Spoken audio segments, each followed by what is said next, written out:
Good evening, Crusher fans, and welcome to the CSN, the Crusher Sports Network. We are streaming from Sargent Stadium at the Point.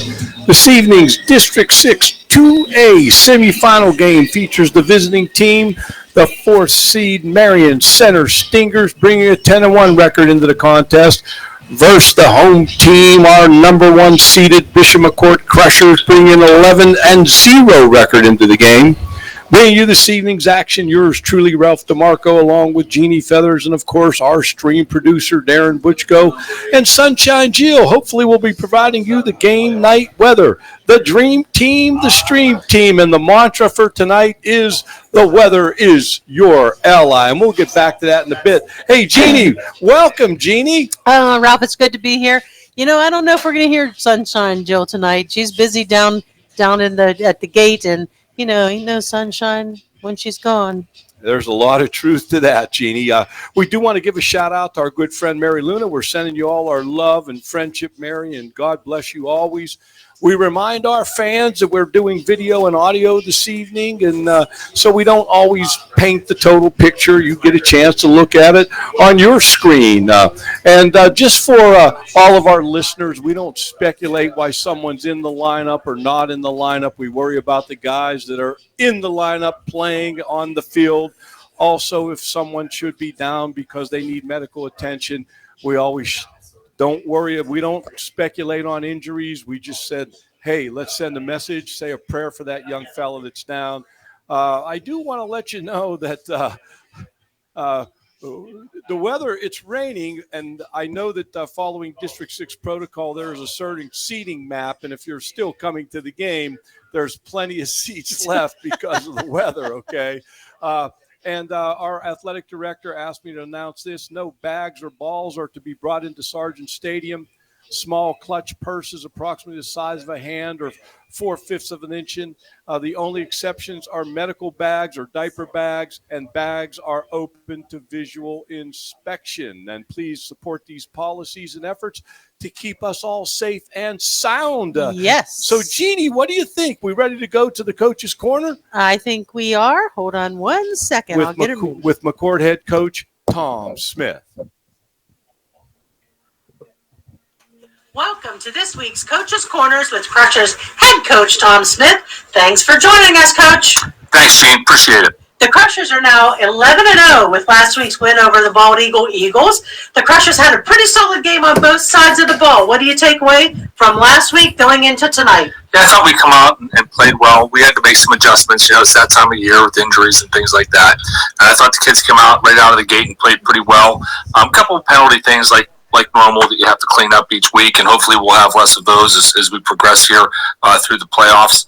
And I was pretty happy with that, but you know, there's always room for improvement, and those are the things we worked on this week. Well, tonight's game is the semifinal for the D6 playoffs here at Sargent Stadium at the Point. Our Bishop McCort Crushers are up against the Marion Center Stingers. Marion Center comes out of the Heritage Conference with a 10-1 record with a loss against River Valley. We do have some inclement weather tonight. How do you think all this is going to play in, and what do you think we have to do? Well, weather's always a factor. We're prepared for that. I'm sure Marion Center's prepared for that as well. They have a really strong passing game. They stretch you out. You have to cover every inch of the field. They throw the deep fade ball. Do a great job of it. They have some nice athletes on the perimeter, and they also throw the bubble pass, which is a short little 2-yard pass that they throw, and they have a good running game up off the edges as well, and the quarterback runs the ball up the midline. So we have to cover every inch of the field to have success tonight. We've been working on that, and I think our kids have reacted to it pretty well. You know, Gene, they're a 10-1 football team. We're an 11-0 football team. I think that we match up well. But you know, I'm gonna lend itself. I'm gonna talk about my team a little bit and what they faced this season and the teams that they've had to go against week in and week out. And I think we're prepared for this game. I think our kids are going to show up and do a great job tonight. But I think their team will as well. And in many aspects, that's like looking in a mirror. So we're looking forward to tonight's game. This would be a big this is a big game for us, and it's a big milestone for these seniors if they can get this win tonight and open up the door to play in the championship game. Well, as you mentioned, I think last week on Coach's Corner, once you enter into playoffs, you're starting a whole new season. You Yeah. can take the schedule you had before and wipe it clean. How do you think that plays a part into tonight as far as going against Marion Center and their record as well? Yeah, it's do or die. I mean, we talked about that. We talked about it last night after practice. That you have a dream. Your dream is to get in this next game, and you have to win to get in. And if you don't, then this team is history. And you'll have a solid history at this school. But they don't want to have a solid history. They want to have a great history. They seem like they're ready to go. Yeah. So, Coach, what are your keys to the game for tonight? Well, and we're going to have some weather tonight, and in that situation, you got to make sure you secure the ball, have ball security, and we want that every time. But the team that usually wins the turnover battle wins the football game, so that football could be slipping around a little bit tonight. I will tell you that at practice this week, we had a bucket of water nearby, and we're dipping the footballs in the bucket of water and put it in the rotation with dry footballs, so the kids could get some practice with that. And I hope that shows at the game this evening.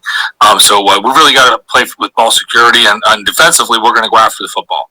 If you know what I mean when I say that, we're going to be ripping and stripping the football out of the opponent's arms. So it definitely plays a factor. And as I said, I've said this many times before. Anyone can throw in the sunshine.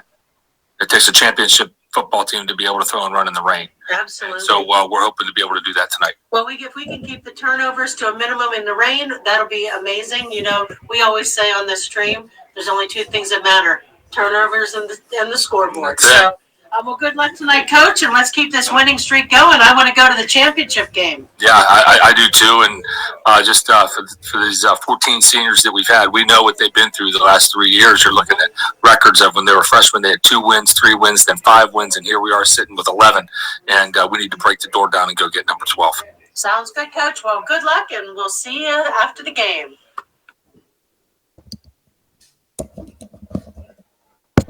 And we're back on the Crusher Sports Network. And Sunshine Jill's got a couple other things happening here this evening. And Jeannie and I are going to take care of the weather report. We're going to call it I'm going to tell you what, Ralph. It's raining. Cloudy, rainy weather Ralph here tonight, okay?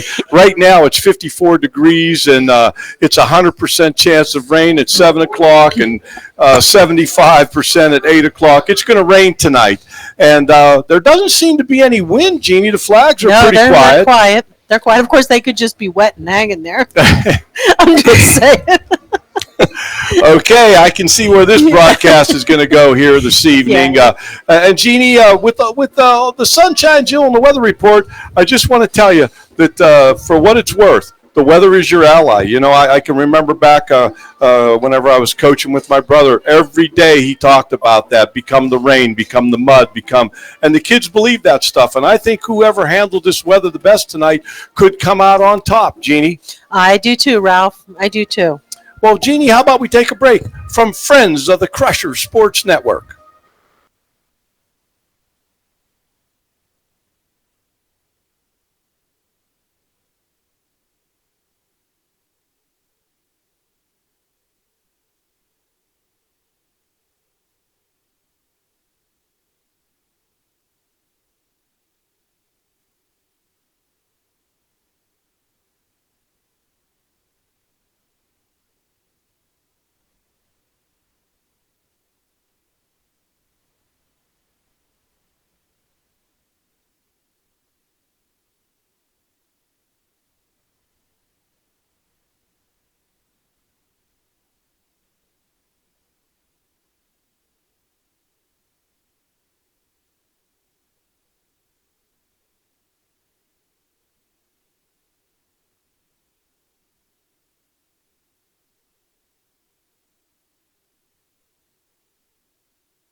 And we're back on the Crusher Sports Network, and we've got a little bit of weather here. But I'll tell you what, Jeannie, there's still some people rolling into this football game. We're not going to have the kind of crowd that maybe we thought we had, but I think the crowd's going to be a little bit better than anticipated. And those that don't make it here have the privilege and honor of listening to us. How about that?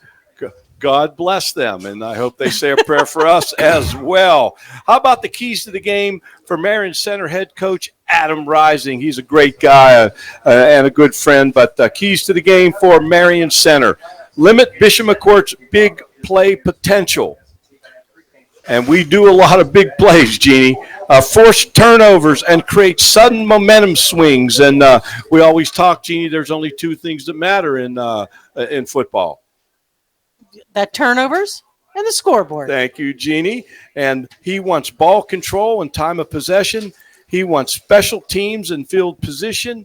He wants mental resilience and finishing strong, and mental resilience making the weather your ally here this evening. And with that being said, Jeannie, what are your keys to the game here this evening? Well, I think that the biggest key to the game is with the rain. I think I always say turnovers, but I think tonight it's rather critical. It's too easy to have a slippery ball, or as we say in Pennsylvania, a slippy ball, and it can go out at any time. So I think that's going to be the key to the game and the turnovers, and I think that we can pull this off. I really do.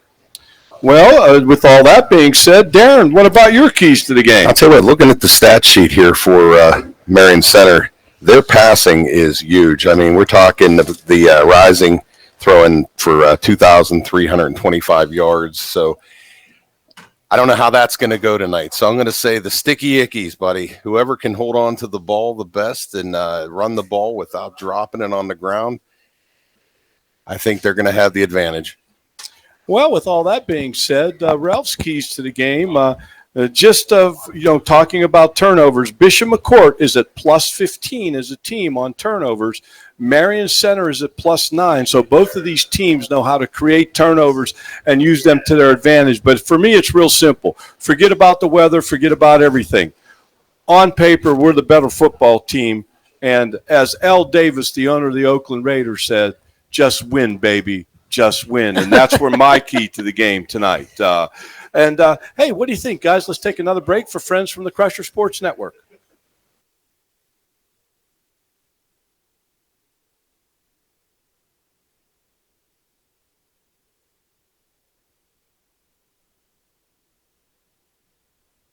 Research has shown that women who have had ovarian cancer have an increased risk of developing breast cancer. My name is Matt Smith, president of the Laurel Auto Group. When my mom started the Ann Harris Smith Foundation, she said, if we can help just one woman, then we have made a difference. Every year, we come together with a powerful mission to support and raise awareness for ovarian cancer, which is directly linked to breast cancer. Join us this October as we link with Pink to support breast cancer awareness in our communities.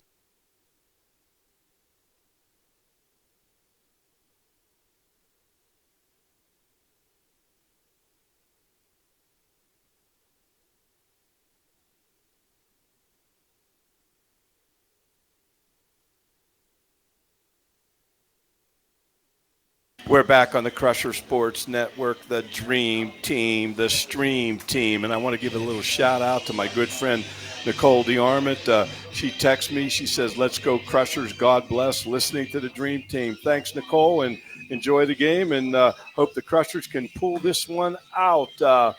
Jeannie, how about we think about these kind of things? We obviously are the Laurel Highlands Athletic Conference champions coming into the game. Can you talk a little bit about where it's at in District 6 tonight and where it could possibly go if the Crushers win the game? Absolutely. So, Ralph, tonight, of course, as you know, the Bishop McCort Crushers are taking on the Marion Center Stingers. And right across town, we have the Richland Rams taking on the Bellwood Annis Blue Devils, I believe. Am I right on that? And so the winner of that game, those two games will go on to play in the D6 championship game. I believe that is going to be next Saturday night. At least it has traditionally been Saturday night. So we're hoping that we get to make a trip. And I usually it is in Mansion Park in Altoona. So I'm hoping to get a little Chick-fil-A and go to Altoona next week. How about you, Ralph? Well, and just for our fans, any information we give you that's unofficial, it's always District 6 that makes it official. But here's another stat that I think that we will find interesting. The state rankings. Max Preps has Bishop McCort ranked as the number one 2A team in the state of Pennsylvania, and Marion Center is ranked number 9. And it's not every day you get to see those kind of matchups, Jeannie. And there are no scores to compare because there are no common opponents. And Jeannie, how about the sportsmanship prayer that Father Crookston always puts together for us? I would be honored. Strong and faithful God, the giver of the fullness of life, as we come together for this contest, we ask you to bless these athletes, coaches, officials, and all gathered here. Keep these young people safe from injury and harm, and instill in them respect for each other, and reward them for their perseverance. Lead us all to the rewards of your kingdom, where you live and reign forever and ever. Amen. Amen. And our band, under the direction of Miss Y, did the national anthem from the stands, and understand that we follow all District 6 protocol. And what a great job by our band. And Jeannie, guess what? What? The Tribune Pickers picked Bishop McCort 7-0 across the board. Wow. You know what? There were many years when I didn't see that, so that makes me really happy. Well, Jeannie, you talked a little bit about the cheerleaders. How about those cheerleaders? So the last 2 weekends we have had competitions. We have come in first place in traditional, first place in game day, second place in traditional, in both competitions. Tomorrow we are headed to Richland High School, where we will be there for a competition, and then on Sunday we go to Butler, Pennsylvania, to compete there. On Thursday, the 12th, is the LHAC Cheerleading Championships, which will be held at Forest Hills High School. That begins at 6 o'clock. So anybody that would like to, tickets are $5, and it's a great time to see some of the best cheerleading teams in the area. Then the following weekend, we go to IUP for IUP state cheerleading championships, and then our regionals to work to get our bid to national competition is Sunday in Pittsburgh. So we have 5 competitions in 9 days, Ralph. So things are picking up here at the Sargent Stadium at the Point. Student body starting to roll in. There's more fans coming in than I thought would be in, and we're getting ready to do this thing. The kickoff was ceremonial before the game. Father Crookston always kind of eavesdrops on the 6:30 toss of the coin. We won the toss, Bishop McCort, and we deferred. We'll have our choice to start the second half. We will kick with the scoreboard at our back so that our offense has it in their face in the second quarter. So the weather really hasn't changed a whole lot to this point, Jeannie. Except that the rain has slowed down. Yes, it has. Considerably since I got here. I think we're expecting it to kick back up a little bit here in a little bit, but this little reprieve is good. Hey, we want to give a shout out to those who protect and serve our military, law enforcement, first responders, team doctors, and trainers as well. And Connor's going to tee it up, number 26, the right-footed kicker in the middle of the field. And we're going to try to get those Marion Center numbers. And he kicks it down that right sideline. It's fielded on about the 30-yard line, the 35. We knock him out of bounds on about the 34-yard line there, Jeannie. Jeannie, while you got a chance, let's talk a little bit about officials. Well, as you know, the PIAA is in desperate need of officials in all areas, whether it's lacrosse, football, basketball, wrestling. If you have an interest in a sport, please consider going to the PIAA website, where you can look at how to be an official. You not only make a little extra money in your pocket, but you're also really helping the youth of our state. Marion Center breaks the huddle, 1st and 10 on their 35-yard line. And they're into the conventional spread set. They got motion going from their right to left and then back left to right.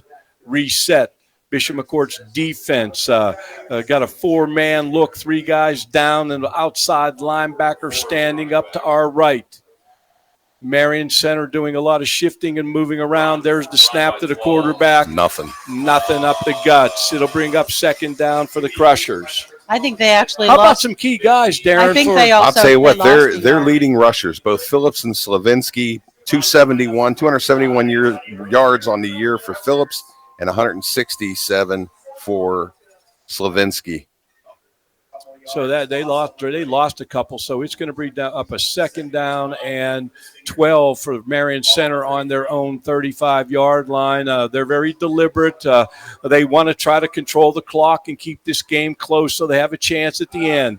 There's a quick screen outside, and it bounces around. It's an incomplete pass. That'll stop the clock. You know, Ralph, besides Rising having 2,325 yards passing this year so far, rushing wise, he has 595 yards rushing. So he's definitely a quarterback that's not afraid to tuck it and run. The Bishop McCort defense: Fetzko, Rodriguez, Faribault, Gordon, D'Elia, Stevens, Page, Wiley, Gallucci, Spontak, and Dressick out on the field for the Crusher defense. One of the best defenses in the region statistically, and 11-0 as well.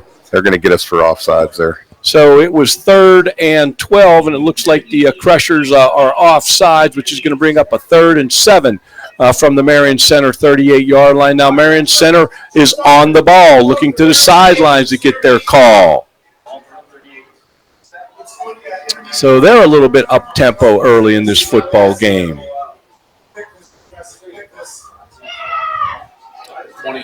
Ooh, they throw a little hook right into about the 45-yard line. That's going to be awful close to the first down. They're moving the sticks. Yeah, it's going to be 1st and 10 for Marion Center. Dressick met him immediately, but Marion Center on offense, it's Lewis, McKendrick, Knox, Stormer, Pennington, Brudnock, Fabry, Phillips, Haggerty, Filipovich, and Rising. Oh, jeez. Got a lot of good names tonight, huh? Oh, yeah.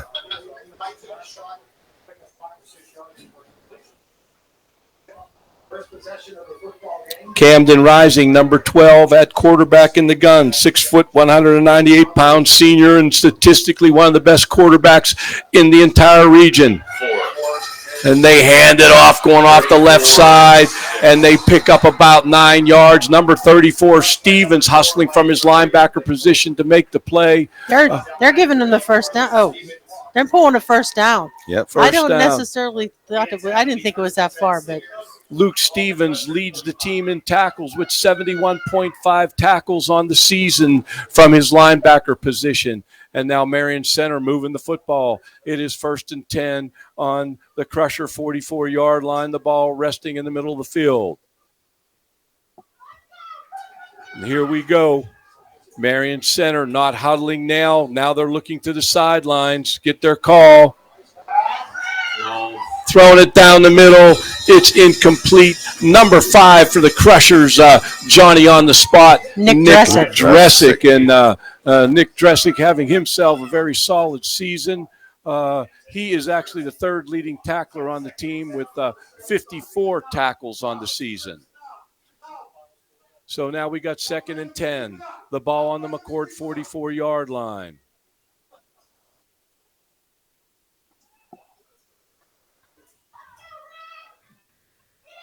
And the Hardy fans are here, umbrellas and all. I don't got a number, but it's a little more than I thought it would be. Let's put it that way.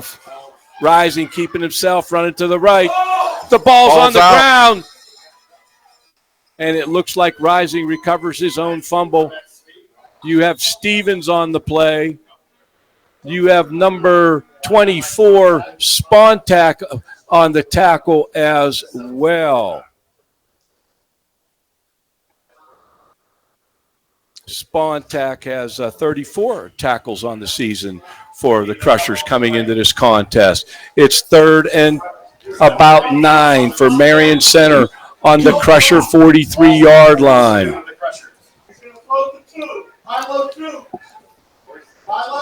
Rising in the gun.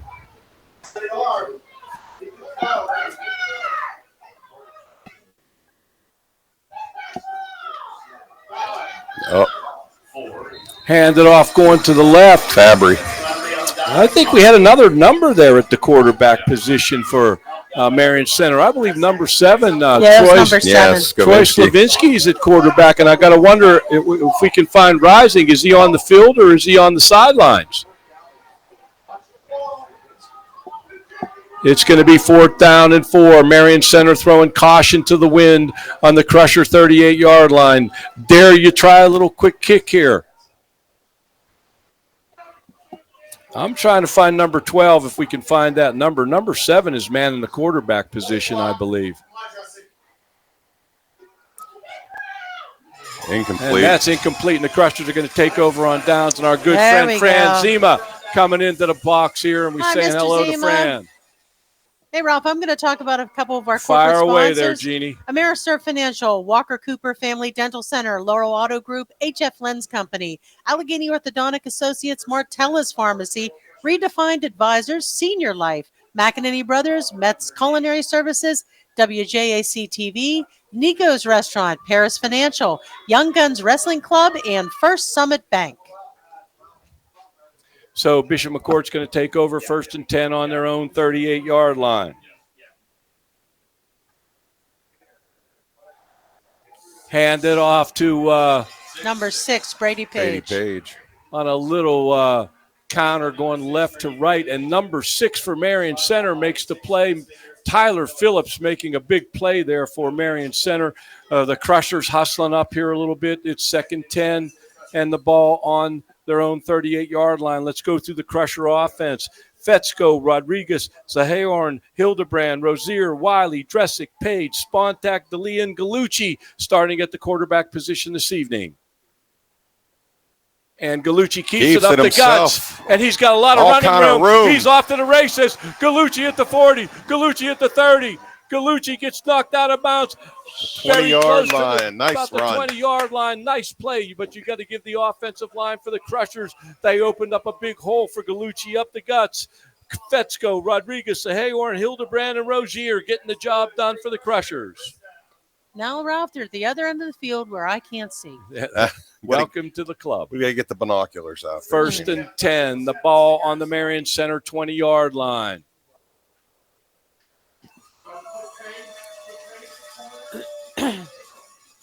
All right, guys, let's go. Gallucci, the second leading rusher on the Crushers with 489 yards on the season. He's going to keep it again. Marion Center kind of all over that one. Yeah. Maybe a yard. Maybe, yeah. You were right. No, more than I thought. No, man. 2 or 3. 2 or 3 yards. Wow. So it's 2nd and 7. The ball on the Marion Center 17-yard line. Crushers knocking on the door after the defense forces Marion Center to turn it over on downs. They're doing a good job in the middle there. Yeah, they are. 7:15, 7:14 on a moving clock in the first quarter. We have no score here at Sargent Stadium at the Point. And the Crushers knocking on the door. 3rd and 5. The ball on the Marion Center 15-yard line. Gallucci in the gun. Empty set. Motion left to right. He gives it off. It's DeLea running to his right, and DeLea gets knocked off his pins, and that's going to bring up a 4th down. And now what do the Crushers do? Based on the weather, do you maybe not kick the field goal and go for it here? Could the weather be a factor? Those are the kind of decisions we want to look at this evening with all the coaching staff. It looks like they're going for it. I don't see anybody out there to kick. So 4th and 19, the ball on the 19-yard line from right here. That would have been about a 36-yard field goal. I see the rain picking back up here a little bit.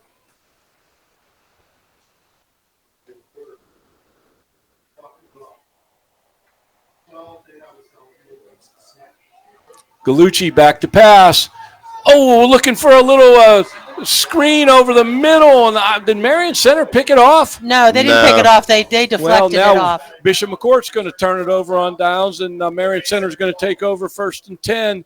The ball on their own 19-yard line. 6 minutes and 2 seconds left in the first quarter. And we have no score, and it's been Marion Center moves the ball. Defense stops them. We move the ball. Their defense stops us. So that's been the story of the first quarter here at the Point Stadium. Let's get a number on that quarterback, please. 7. Number 7. Well, we don't speculate on That's Troy anything, but Skavinsky. I don't think number 12, the starting quarterback, is on the field.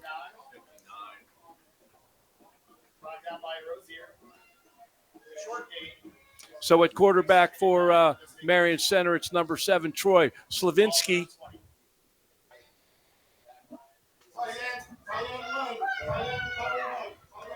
Marion Center looking to the sidelines to get the call. It's 2nd and 9 on their own 20-yard line. A little bit of motion. There's the snap. And they run a little power sweep to the perimeter, to the Bishop McCort, the left side of Bishop McCort's defense. They had 2 lead blockers, and they picked up a couple.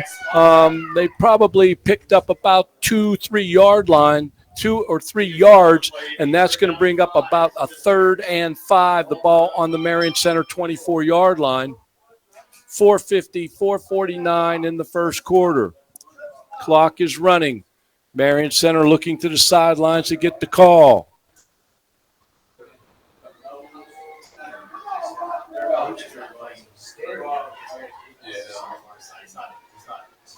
Quarterback running to his left. Tries to throw it. It's almost intercepted. I believe the ball was caught by Marion Center, but they're going to lose about 5 yards. That ball was almost picked off. Yeah, that was caught by Phillips. Yep. 4th down, 8 yards to go, they say. 4th and 8. Marion Center is going to have to bring their punt team on the field. Number 59, I believe, is their punter. Number 59, Joshua Troop, is their kicker. Number 12, Camden Rising, was their punter. High snap. Tries to get it off. We're going to get, no. Almost blocked. It's going to be a penalty. And 59 came in to punt. He's not the normal punter. We run into the punter. That's going to be a personal foul. Now we'll see if we tipped the ball at all. Did we touch the football? It really looked like they did.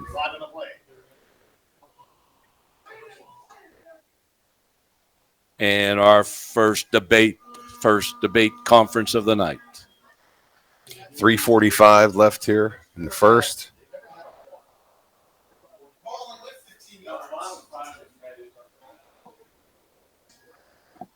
Now the white hat, the head guy, headed toward the Marion Center sidelines.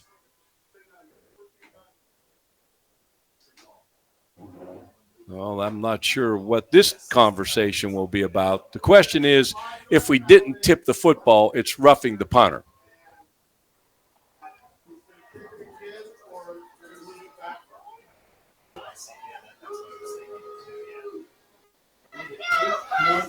I'm not sure what the big debate is here. Well, we've had a lot of debates this year.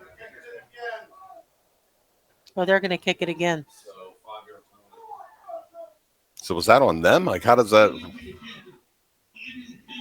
have 12 guys on the field. You have 12 guys on the field. I didn't get that at all. Watch the ball. Okay, they're going to mark off the 5-yard penalty. It's a 5-yarder. Okay, it wasn't the personal foul variety. It did not get the first down. So Marion Center will have a 4th and 3, I believe.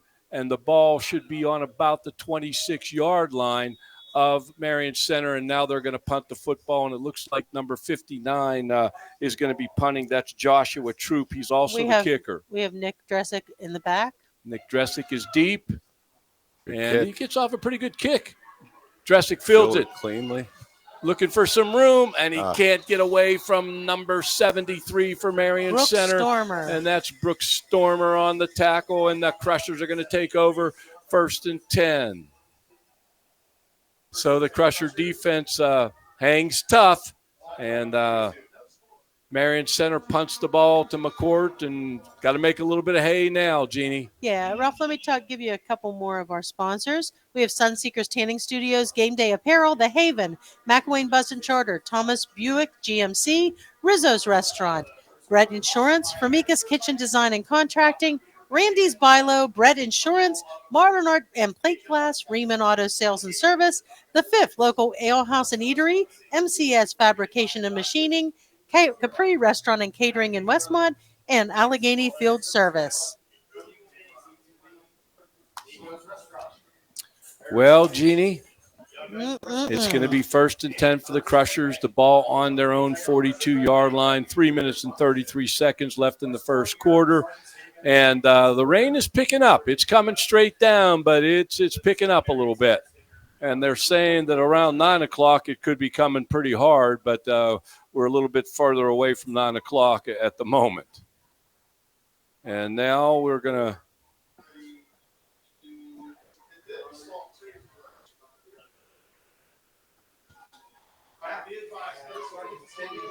so here we go. The Crushers, as we all know, very, very seldom huddle offensively, but they control the tempo. If they want to slow it down, they can still control the tempo that way. They want to speed it up. They're right there to control that tempo. So great communication from offensive coordinator Rich Price with the offensive unit on the field. Gallucci in the gun, D'Elia sidecar right. Marion Center blitzing. They find D'Elia out in the flat. He picks it up. And he battles and fights and picks up maybe 2 yards.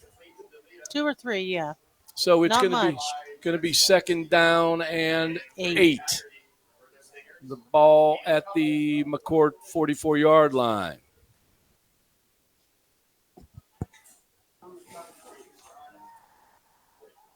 Three minutes left in this quarter. You know, Jonathan D'Elia is not only our leading receiver, he is also the leading rusher. So, a dual threat there. Gallucci right up the guts. The middle. Picks up about 8 yards.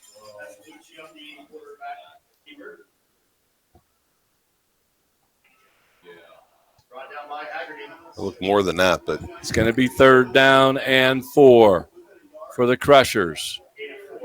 The ball on their 48-yard line.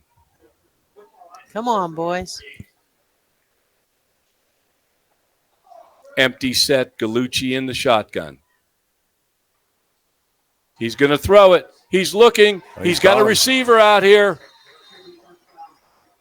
And I believe it's going to be close to the 1st down. That's number 4. That's 1st down. Braylon Wiley picking up the 1st down. Braylon Wiley getting a little bit more playing time here this evening. And good to see him. He was out quite a bit last game, too. He's been doing a nice job. Oh, that'll get you into the lineup. 1st and 10. The ball on the Marion Center 47-yard line. 2 minutes left on a moving clock in the first quarter. Gallucci back to pass. He's looking. He's got him. He's got him over the middle. He breaks a tackle. That's going to be a touchdown. Nick Dressick. You sure that was Brady Page. That's at 5'6". Oh. Yeah, that's Brady Page. Number 6, Brady Page on the reception. Brady Page receiving on the season. He's caught 5 passes for 48 yards and 1 touchdown, and now he adds another touchdown to the mix, and it's 6-0 Bishop McCort. And we're going to bring on our extra point team, our Hildebrand and Gallucci will be the holder, and Connor will be the kicker. Let's try to get that long snapper number because I know they've been working back and forth with a couple of them. Connor up and good, and Bishop McCort 7, and the Marion Center Stingers, and we just sting the Stingers. Hey, Ralph, I have Mr. Chris Fowles' notes of the record book for Bishop McCort football. And interesting, Avery Connor, as of last week, had 86 kicking points. He's now been ranked up into number 5 position in all-time leading kickers in Bishop McCort history. Well, that's fantastic, and we give him a pat on the back. And last week, and I checked this week, just for kickers who kick for points, he's 8th in the state this year. Oh, yeah, he's doing a tremendous job. All right, now we're on the board. This is what I like to see. 1 minute and 47 seconds left here in the first quarter. The Crushers are going to line up to kick the ball off, and Connor's going to put it right in the middle of the field. Hey, I also want to give a shout out to Mr. Kenneth Salem Sr., who turned 81 this week. Hey, Happy birthday, Happy Mr. birthday, Salem. brother. I'd like to give a thank you to our good friend Donnie here at the Point, who helps us out all the time, and also a thank you to Marion Center's Adam Rising, the head coach, for helping us out. And Connor kicks it down that right side. It's going to get fielded on the 15, the 20, and the 25, and the 30, across the 35 out to about the 36-yard line. That was number 6, Tyler Phillips. Also want to give some shout-outs and thank yous to Tom Smith, Erica Stripmatter, Chris Fowl, Mary Luna, Dan Santoro, Rich Price, Tim Hornick, Mike Shellhammer, and Sean Westner, the stat man. Mm-hmm. All righty then. Come on, defense.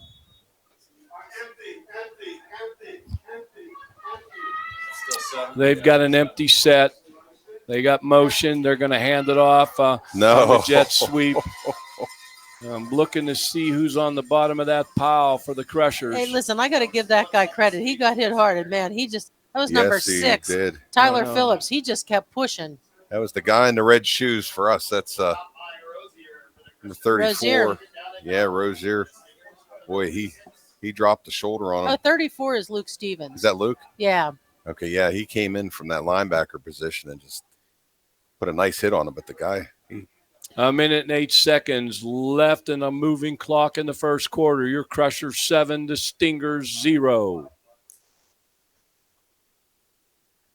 Second down and a long 9 for Marion Center. They hand it off going up the guts and no doing. I believe that was Fetzko on that tackle for the Crushers.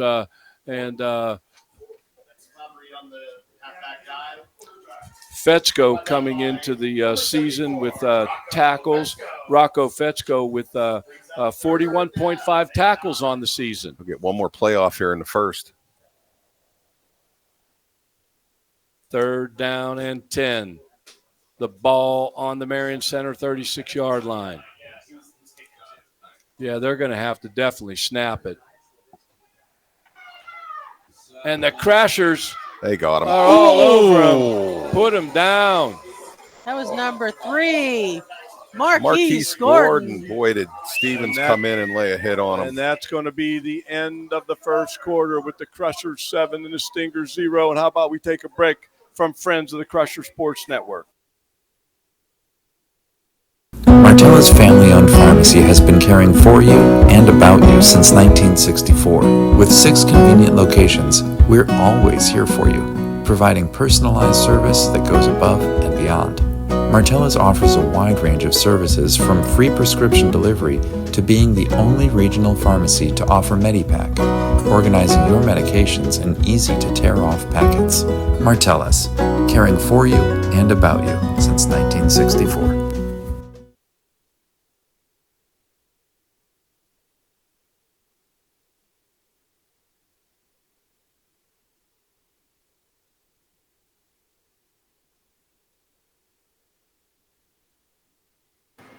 We're back here at the beginning of the second quarter. It's the Crushers 7, Marion Center 0. Well, this is big right here. Marion Center in a situation where they have now we're switching ends, obviously, and Marion Center 4th and 11 on their own 34-yard line. Number 5, Dressick, will be the single receiver back for the Crushers. And this is another golden opportunity for the Crushers to potentially put some more points on the board as the Crusher defense stands tall and is really stymied Marion Center offensively. I'm sorry there, Jeannie. Punting the football for Marion Center will be number 59, and that is Joshua Troop. Ralph, just so you know, where I'm looking at the score of the other game, Richland is up 7-0 still in the first quarter over Bellwood Annis. Thank you, Jeannie. Right-footed punter gets a low line drive. It's a bouncer, and we let it go. And Marion Center gets a pretty decent roll on that one. Hey, Jeannie, you want to go through some of your sponsors there? I sure will. Yeah. We have the Boulevard Grill, Conemaugh Health System, Laurel Asphalt, Cambria Roofing and Remodeling, the Independent Catholic Foundation, David J. Weaver Esquire, Western Lawn Care, Family Dentistry, Dr. Garber, Flair of Country, The Willow, Putchco Financial, Pizza Man's Pizza, Westwood Floral and Gifts, and Mishler Auction Services.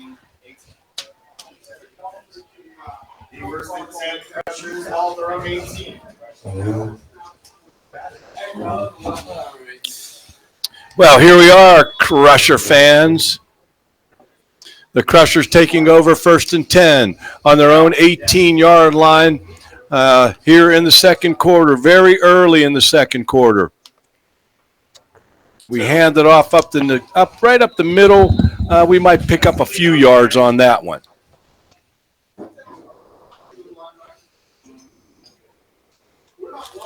$11:30, $11:29, $11:28. The clock moving in the second quarter. Your Crusher 7, the Stinger 0.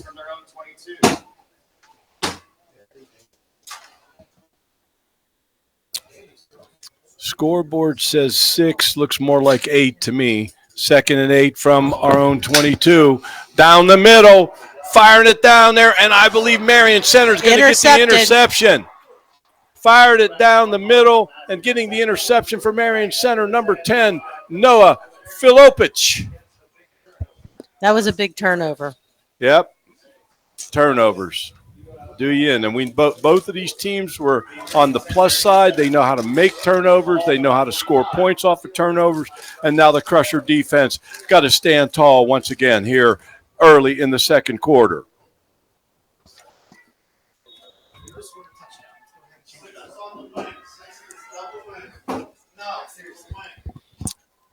Marion Center 1st and 10 on their own 46. Motion going right to left. Going to run the option to the right. Number 7 keeps it, turns it up. The quarterback, Troy Slavinsky, picks up a couple.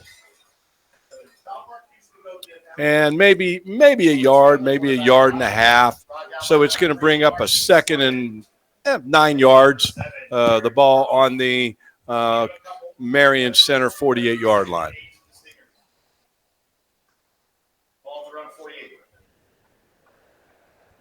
Everybody, they're getting the call from the sidelines. They all looked at those wristbands, get the call.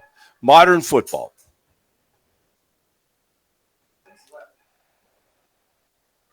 Oh, the fumble on the floor. And he Marion, picked it right back up. It bounced right into Marion Center players' hands. And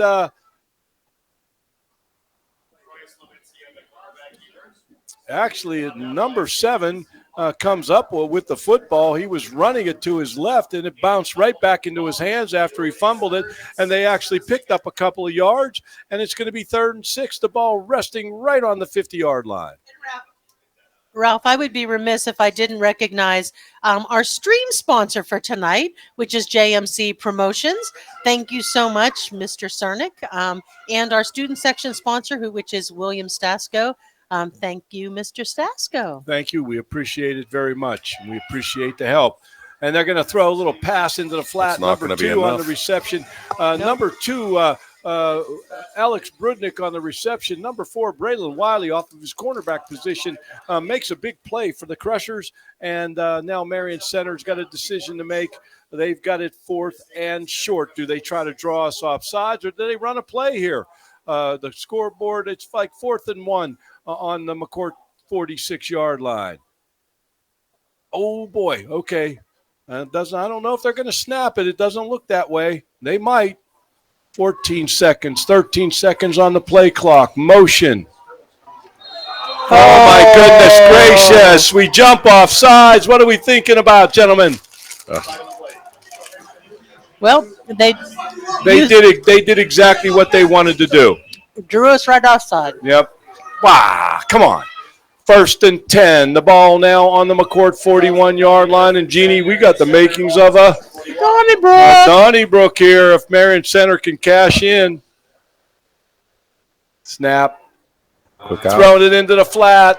Number 24 on the reception. We missed that first tackle, but Spontak steps up and keeps him from getting the first down. And now it will be 2nd down and about 8. the ball on the McCort 41-yard line, and the defense is called on once again to make something happen here. I'll tell you, that number 24, he's a big boy, Slavinsky. He's only a junior. Yep. A lot of receiving yards, over 1,000 yards receiving this year. And they hand it off, and it breaks a tackle. And from his safety position, we have number 6. I believe that's Brady Page on the tackle for the Crushers. Page, as far as tackles are concerned. Dressick. Yeah, that was Dressick. Was that Dressick, number 5? Dressick has 40.5 tackles on the season. 3rd and 2 for Marion Center on the 33-yard line of the Crushers. And it looks like there's only a mist now as far as rain is concerned, but there's still a little bit of mist in the air. Just enough to make it slick out there. The weather is your ally. Going to run the option going to the right. There's the pitch. Ooh, and the Crushers. They snuffed that out. Being tricky they were. Where are they going to mark it? Boy, it's going to be 4th and short. Brought down by number 34, Stevens, and it looks like Marion Center is going to come up short again. I believe that they'll run a play to get this first down. Absolutely. They're not going to play around and try to draw us off sides or whatever. They're going to try to get this first down. 4th down and very, very short for Marion Center on the Crusher 32-yard line.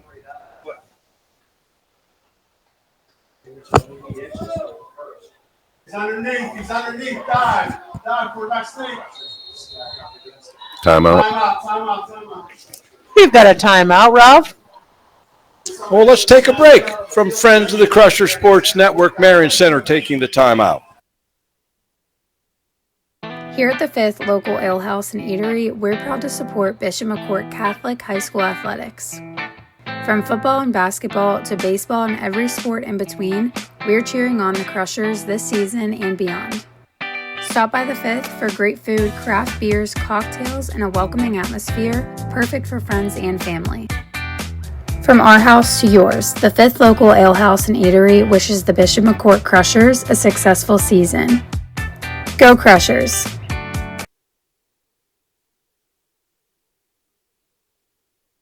And we are back. 6:48 left in the second. Wow, this is The dream team, the stream team. It's 7-0 Bishop McCort, and Marion Center giving us everything that they can give us right now. we're down to just a sprinkle here. No torrential downpours, so that's good. So we've got a very short first down attempt here by Marion Center. Marion Center is going to get into two tight wings. They've getting a little bit of a power set here. Now they're going to move around to get us out of position. Now they've really overloaded to their left, and they're going to snap the football. No, he doesn't get it. I don't think he got it. Depends on where the spot's at. No. I see He's coming the man. in way before that He's line. coming in way before the line. The man in the stripes. If they held him, boy, that's big. We got to see if we can find out who was on that tackle. It's our turn. And the Crusher defense comes up big again. And the Crusher offense, we need to respond here, gentlemen. Let's get it done. 1st and 10 for the Crushers And that was on their own 32-yard line. 6:42 left in the second quarter. Ralph. That was Luke Stevens on that tackle. Luke Stevens having himself a Like pretty good game, night here buddy. tonight. Yep. Fast-moving game. But we haven't had many of those this year. No. It's raining. Don't jinx it, Ralph.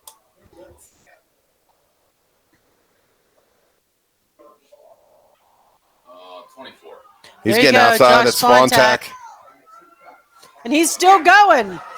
Oh, what a run. What a run and balance at the end there to pick up some extra yardage. Good Josh job, Josh. Spontac. Good job. Spontac on the season has rushed for 97 yards and one touchdown. And He picks up about 12 on that play, I believe, and now they call it. What's going on here? We have a flag on the play. It looks like it's against Bishop McCort. No.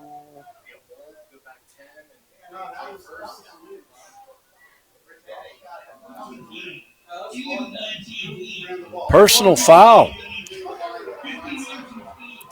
Are you kidding? We have a personal foul on Bishop McCort, and I just don't understand why we have to get those. I just don't get it. That's a big variety. That's a big penalty. Wow. That's going to bring up a 1st and 10. 1st and 17, excuse me. The ball on the McCort 25-yard line. Those personal fouls, they're just killers. I just don't know why. And they're unnecessary. Just stop doing it. That's Spontak again. He's still on his feet. Wow, 2 runs in a row. Spontak running hard. He's got balance. You know what? That's athleticism. He's a wrestler, and you could see that. You could see that he is comfortable in difficult positions. Such like the balance. He's breaking tackles like it's nobody's business. 2nd down and 5. The ball on the McCort 37-yard line. The Crushers have 3 timeouts left, 5:46 on a moving clock. D'Elia around the end. He's going to get outside. Oh, my. 50, 40. Now we got a flag. I believe we have a flag. I believe we're going to have a block in the back, I believe. And I'll tell you what, where they threw the flag and where D'Elia was, if it's a block in the back, why would you be blocking there? It's not necessary.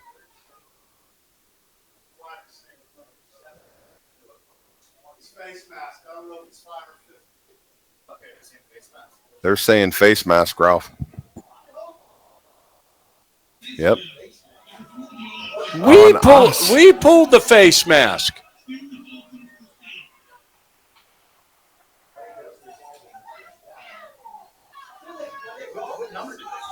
So now they're going to move the sticks and set everything, and then they just walked it off. I don't know why I don't know. I'm not even going to speculate on that. They're walking off the penalty while they're moving the sticks. Doesn't make any sense to me. 1st and 10 for the Crushers. The ball on the Stinger 47-yard line. There's the snap. Galucci keeps it. Galucci, I don't believe he made too much there. He may have been yard thrown or two. for a loss.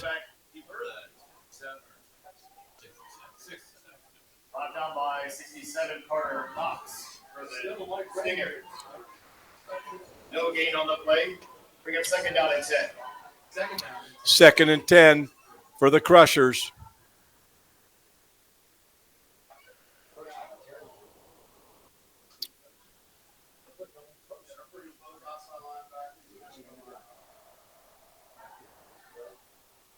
Galucci going deep down the middle. He's got him. Page is wide open, and he beat the safety. The ball is going to be spotted, I believe, right inside the 10-yard line, and Brady Page making a big play for the Crushers, and Galucci putting it right on the money. That's a beautiful pass. And Brady Page adding to his receiving total on the season. And no flags. You're kidding me. There's still time, though. So it's going to be first. 4 minutes and 23 seconds left in this half. Okay, I'm not so sure where they spotted the ball. You really couldn't get a 1st down at the goal Keeps it line. himself up the middle. Galucci up the middle. That's going to be 2nd down and goal. Picks up about 5. Yep. Held down by 57 Trey Lewis. Great opportunity for the Crushers to extend their lead late in the 2nd quarter. And they're not in a big hurry here. They want to score, but they want to also milk the clock a little bit at the same time. Waggling in the plays right now is Coach Price. Crushers knocking on the door. And they're going to pitch it. He's going to get in. No. D'Elia Oh. is dragged down on about the 3-yard line. Now, number 24 making a big play for Marion Center. That's Trent Slavinsky. He's a And big that's boy. going to bring up a 3rd and goal from about the 4-yard line. Yeah, they got maybe the 3. They got some speed on the outside in the defense, Yes. which is definitely helping them contain D'Elia from getting that edge.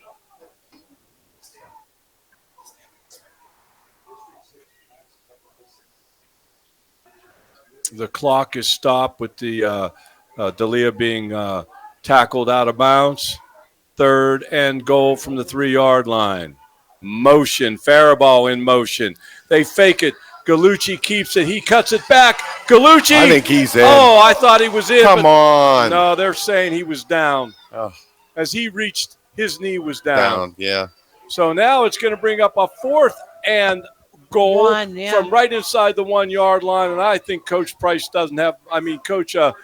doesn't have much of a choice here. You got to put it in here. We got to get a touchdown. Yep. We need a touchdown. And I know that's what they're going to do. They're going to go for it.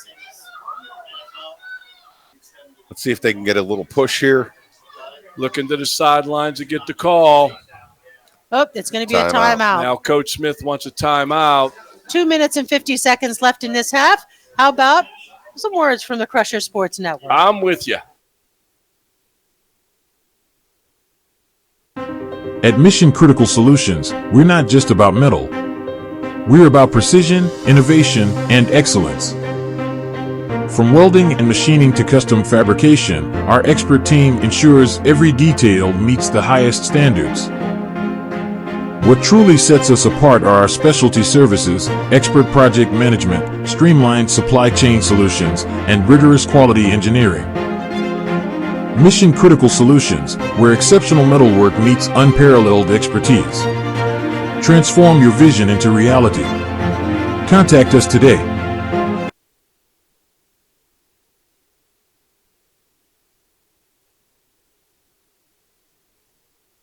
And we're back with 2:50 left in the second quarter with the ball here. It's 4th down and less than a yard. Less than a yard, Ralph. Well, we're going to see what the Crushers are going to do here. This is kind of mano a mano here, man on man. Who's the better football team here from the 1-yard line? Marion Center's defense or the Crusher offense? We're going to find out right now as Coach Smith is saying we're going to go for this thing. They got Rodriguez lined up in the backfield. And Fetzko. This is going to be interesting. Never saw that. He's in. Yeah, that was Luke Stevens. They brought in the heavyweights, baby, Buddy, and they just knocked Marion Center off the ball, and it's Bishop McCort 13. Marion Center 0 as we bring our extra point team in. And could you guys try to catch the long snapper for me? Sure. We know that Gallucci will be the holder. We know that Connor will be the kicker. That was the big package, Ralph, the big package and the old fridge. It's going to be 63, Ralph. Richie Hildebrand. Yes. Richie Hildebrand is going to be the snapper, Gallucci the holder, and Connor the kicker, the right-footed kicker, having himself a pretty decent year. Actually, Garrett Faribault is going to hold. Wow. Oh, boy. Okay. Good catch there, Jeannie. I'm on it, Ralph. And it's blocked. It's blocked.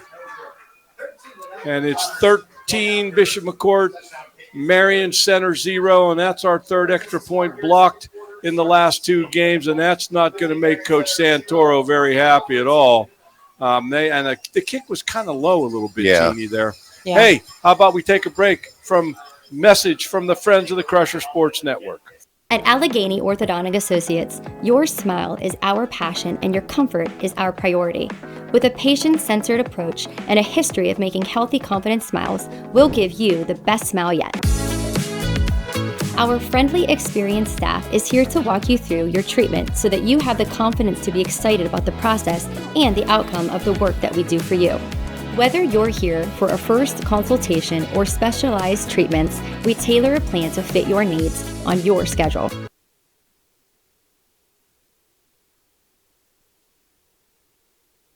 Is he out there? And we're back with 2:46 left here in a second. Hey, guys, I want to give a shout-out to my little daughter, Taryn. She's watching from home tonight. Decided not to come out and play in the rain. She's going to watch it on TV with Mom. Love you, honey. Aw. Oh, that was pretty cool. That was nice. And our good friend Megan Miller sends us a text message. She says, yes, Crushers, thank goodness for the Dream Team. And yes, the Dream Team, the Stream Team, Megan. And thank goodness for you as well. Hey, our halftime guest is going to be our athletic director, Erica Strittmatter. She's going to be talking to you some new initiative that's happening at Bishop McCort in the athletic department. And we're looking forward to that here this evening. And Connor kicks it off, and it bounces on about the 15. It's picked up there, and it rolls out of bounds, and it's going to be spotted on the 19-yard line of Marion Center with 2 minutes and 43 seconds left before the half. Crushers 13, Stingers 0. And, Ralph, I do want to update you the score from Richland. Richland 0. I'm sorry, Richland 20, Bellwood Anna 0. There were many people that thought that I thought Bellwood would give Richland a pretty decent football game, but I just think Richland's the better team. There were those that thought Bellwood would pull the upset, but that doesn't look like that's going to happen. And while we have a little bit of time, I do want to thank once again our sponsor for our stream, JMC Promotions. Thank you so much, Mr. Cernick, JMC Promotions. And William Stasko, CPA, is sponsoring our student section, allowing our students to come to the game for free, which is awesome. Nice. Mr. Stasko has had a number of Crushers come through that student section, both in his family and his sister's family, and they're a long-standing Bishop McCort family. All right.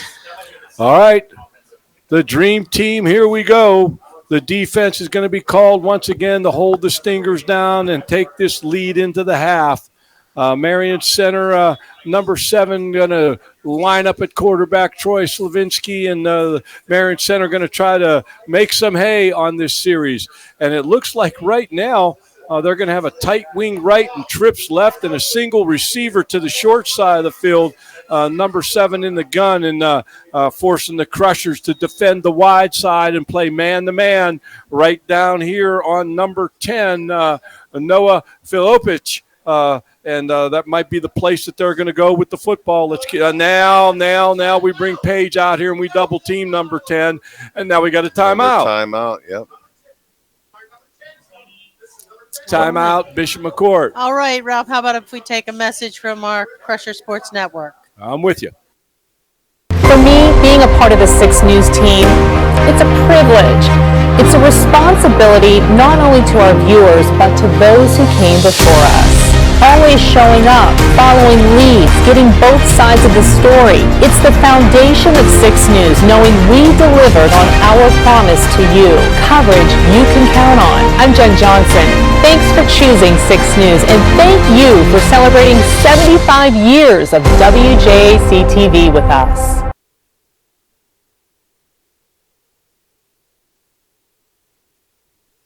We're good to go, Ralph. Hey, we're back on the Crusher Sports Network, the Dream Team, the Stream Team. Let's set the stage. Bishop McCort 13, Marion Center 0.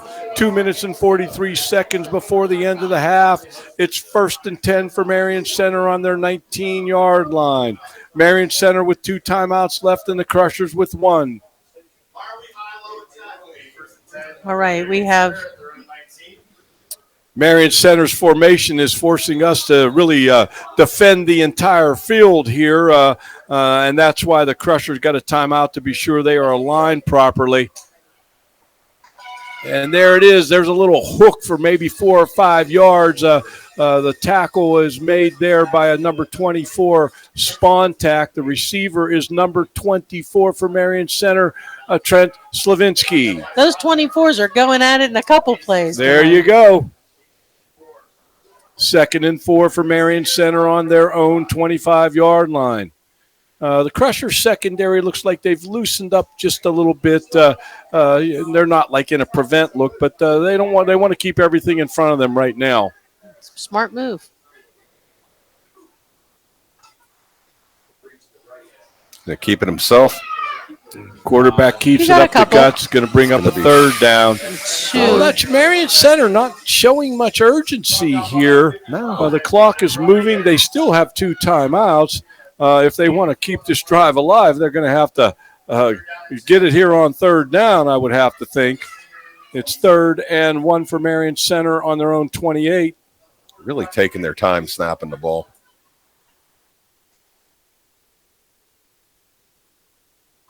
I don't know. They're going to try to draw them off sides again.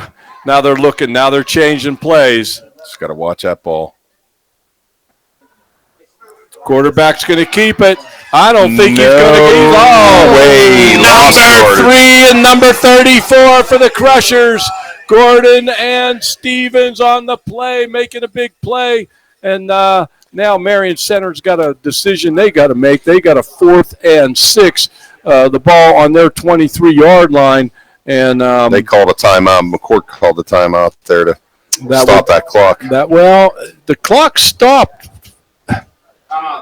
No, I understand what they're saying there, but I understand why they took the timeout, but might have wanted to save that one. But that probably saves about 30 seconds on the clock, so I get it. So it's 4th and 7 for Marion Center on their own 24-yard line. The Crushers do not have any timeouts left, and it's curious how we're going to defend this punt. I can't imagine that Marion Center would even think about going for it here, Jeannie. Yeah. A minute and 14. It's hard to say. Well, if they've got 7 yards to go. But if we stop them, okay, then we've got the football with a minute on the clock. Well, I can't imagine they're not going to punt it. They're not? You don't think? No, that they aren't not going to punt it. I said that as a double negative. The old double negative. Sometimes it comes out.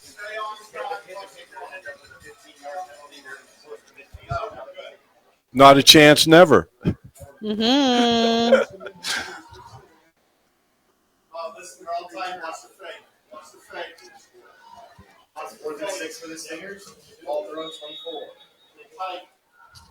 Let's hold on to that ball. In punt formation. Gotta watch. Marion Center. They could be tricky. Right-footed punter, low line drive bouncer. Fielded. It's Dressick. Go. Dressick fields the football and gets it back about 20 yards and put the Crushers in pretty decent field position. Now, time management's going to become critical here with 1 minute and 1 second left before the half. The Crushers have no timeouts, but a golden opportunity to maybe put some more points on the scoreboard. 1st and 10 on the Marion Center 44-yard line. Let's see what we can do here, Ralph. Crushers got them spread out all over the field. Gallucci back to pass. Evades the sack. He's going to run the football. He picks up a couple, and they got to get on the ball here. They got to get moving. They got to see this as a golden opportunity here. 47 seconds, 46 seconds. It'll be 2nd down and 9. The ball on the 44-yard line of Bishop McCort. Gallucci, there's the snap. He's looking. He evades some rushers. He throws it, and he gets the ball to number 5. Gets out of bounds, stops the clock. Number 5, Nick Dressick, playing real smart right there and getting out of bounds. Or is that Page? That's Page. That number 6 and 5. Ralph, I have a stat for you. Go ahead. Because Luke Stevens is having a great game. He has 277 career tackles as of last week. Oh, that's amazing. That's fantastic. He's actually number 6. Gallucci rolling out to his right, gets it to Dressick. Dressick gets out of bounds with 23.6 seconds on the clock. And, you got the best kicker in the area, but you'll still want to try to punch in a touchdown here if you can. Those quick 7 seconds only. So it's 1st and 10. The ball on the 12-yard line of Marion Center, and the Crushers have another golden opportunity to really gain the momentum going into the second half. And the Crusher cheerleaders, all 4,000 of them lining up here on the sidelines getting it done. God bless him. Gallucci throws it out to D'Elia. The 5. Go. He's in. Touchdown, Jonathan D'Elia. It is now Bishop McCort 19, Marion Center 0. 16 seconds on the clock, and it looks like the Crushers are going to go for 2. They're going to go for 2.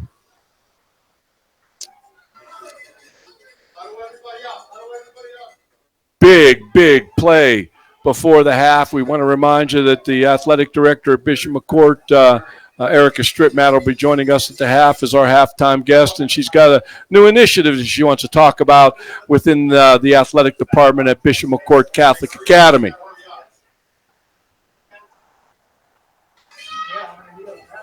So the Crushers are going to go for 2, an untimed down. The Crushers are in motion, and oh, goodness gracious. So there's going to be a 5-yard penalty, and now the Crushers have to get 8 yards to get the 2 points. Sometimes I think it's easier when you're that to be 8 yards for the 2 points than 5 yards. I don't know if that's true, but I want to make myself feel better. The closer we are, the better we are. Now, we'll see, Ralph. You like the space. I like the space. Well, okay, I'm just telling you. The closer you are, the better you are. Gives you some passing options. I'm just saying. We've got them spread out all over the place. Gallucci in the gun. There's the snap. Gallucci's going to keep it up the guts, and not happening. No. And 16 seconds on the clock. Bishop McCort's going to have to kick off the Marion Center. Let's take a break for Friends of the Crusher Sports Network.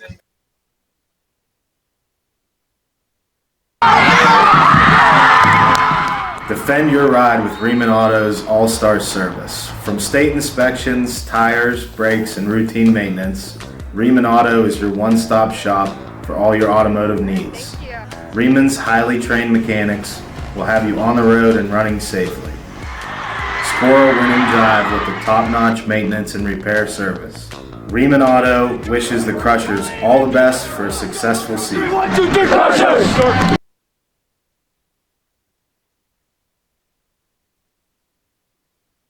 And we're back with 16 seconds left in the second quarter here.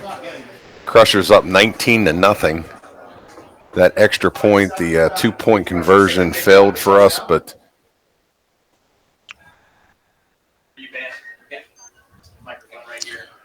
so Connor's going to kick it off deep for Marion Center. You've got number 7, Troy Slavinsky, and I believe that is number 6. That would be Tyler Phillips.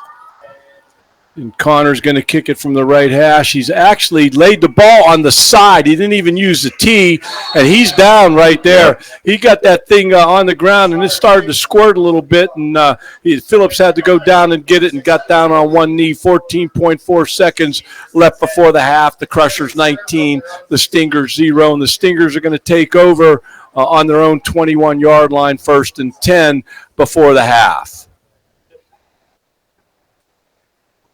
And looks like the Marion Center Band is going to be doing a little bit of a halftime entertainment, and I'm sure the McCort Band will try to get out there as well. You betcha.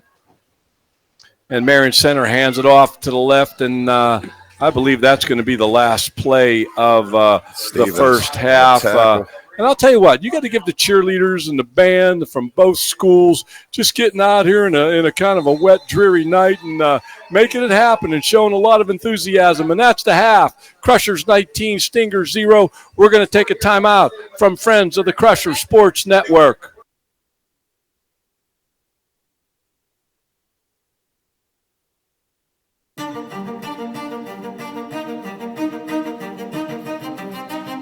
No matter the season, we're always in full swing.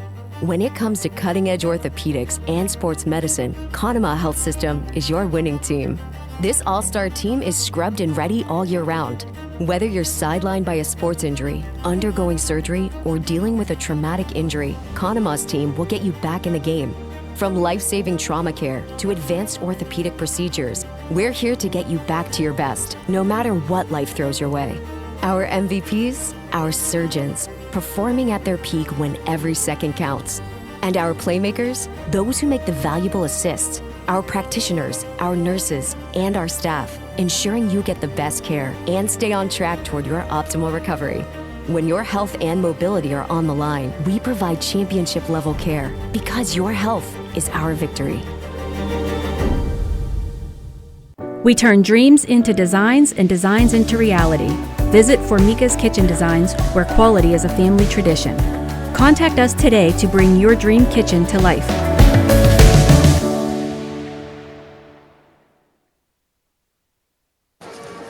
And we are back. We're back on the Crusher Sports Network, the Dream Team at the half. It's Bishop McCort 19, Marion Center 0.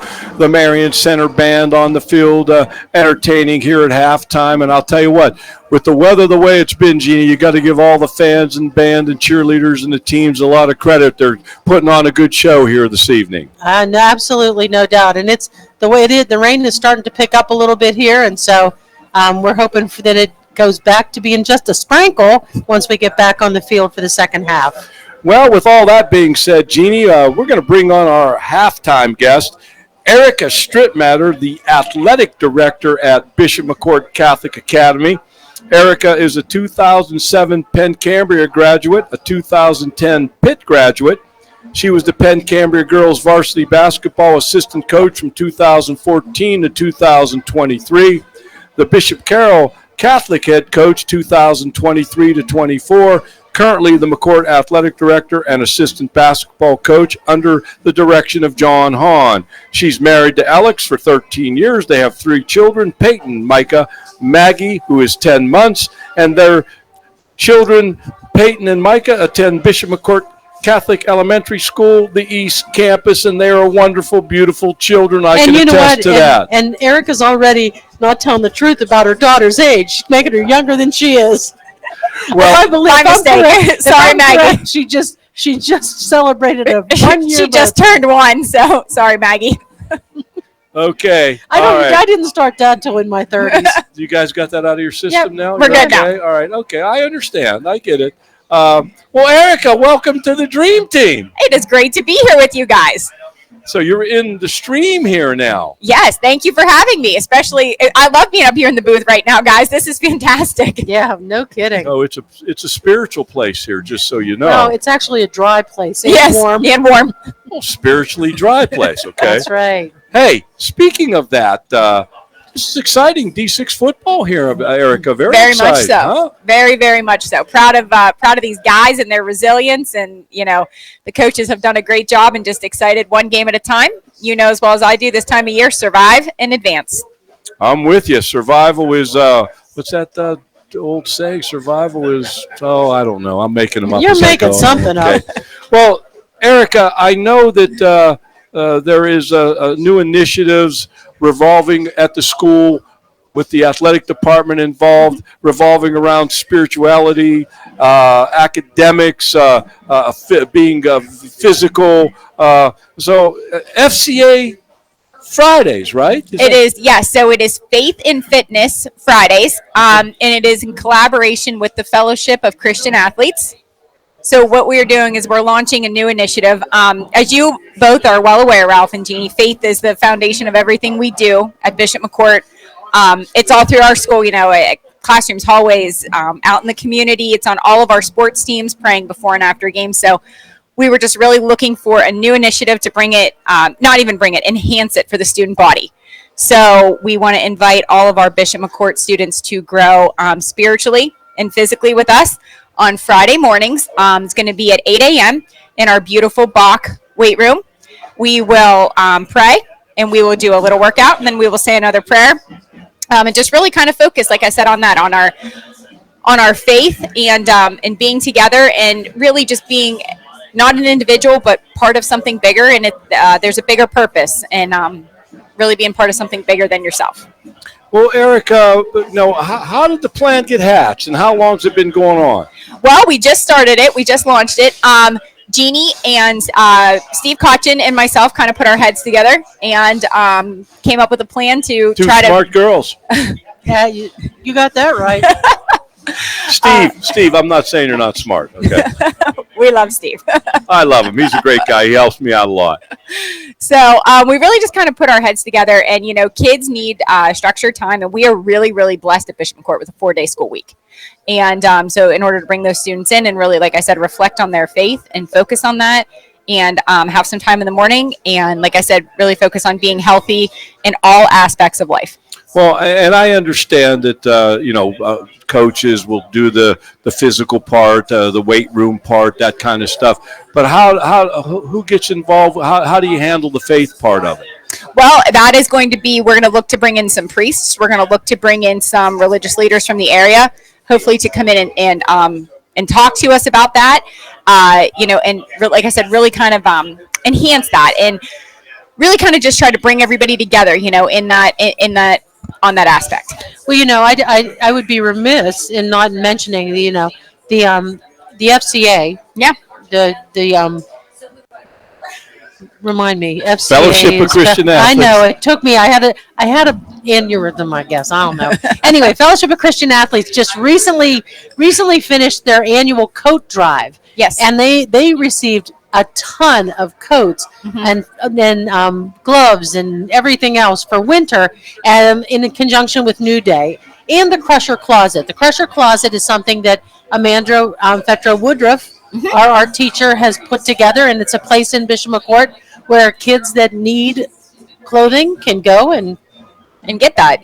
Do a little free shopping. Absolutely. So the Fellowship of Christian Athletes is a wonderful organization, and Steve Conchin does a great job with them on a regular basis, just doing prayer services during lunch. Yes. Having prayer lunches. So yes, it's a you great go, focus. Mr. Conchin. It's a great focus. And honestly, Jeannie, I know even when you and I talked, there's a big focus.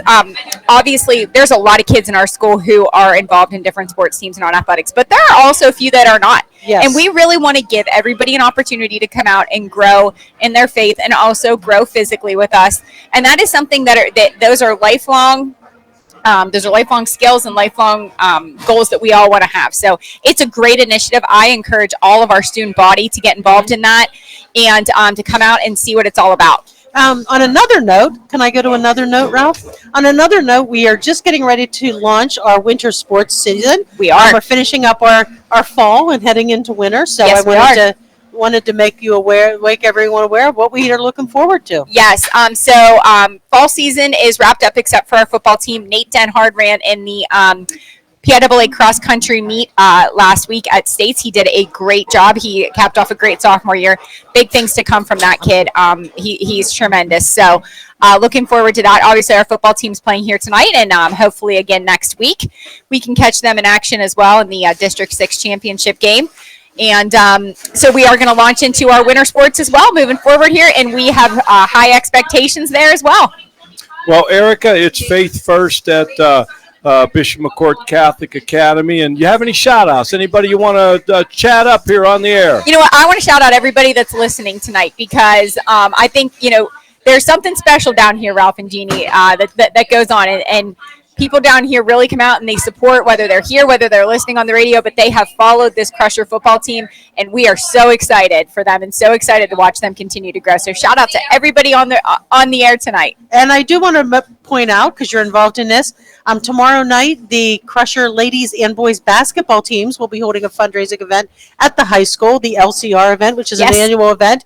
So tickets can't be purchased at the door. It's a great, fun night. You play a little LCR and really just get to see everybody and support two great teams. So that's tomorrow night at the Bach Student Union, the cafeteria, and please come out and support basketball. Yes, and as we always say, winning is expensive, right? So when you're making these deep runs, all the fundraising efforts, we appreciate everything that everyone is able to donate to us, to our athletic department.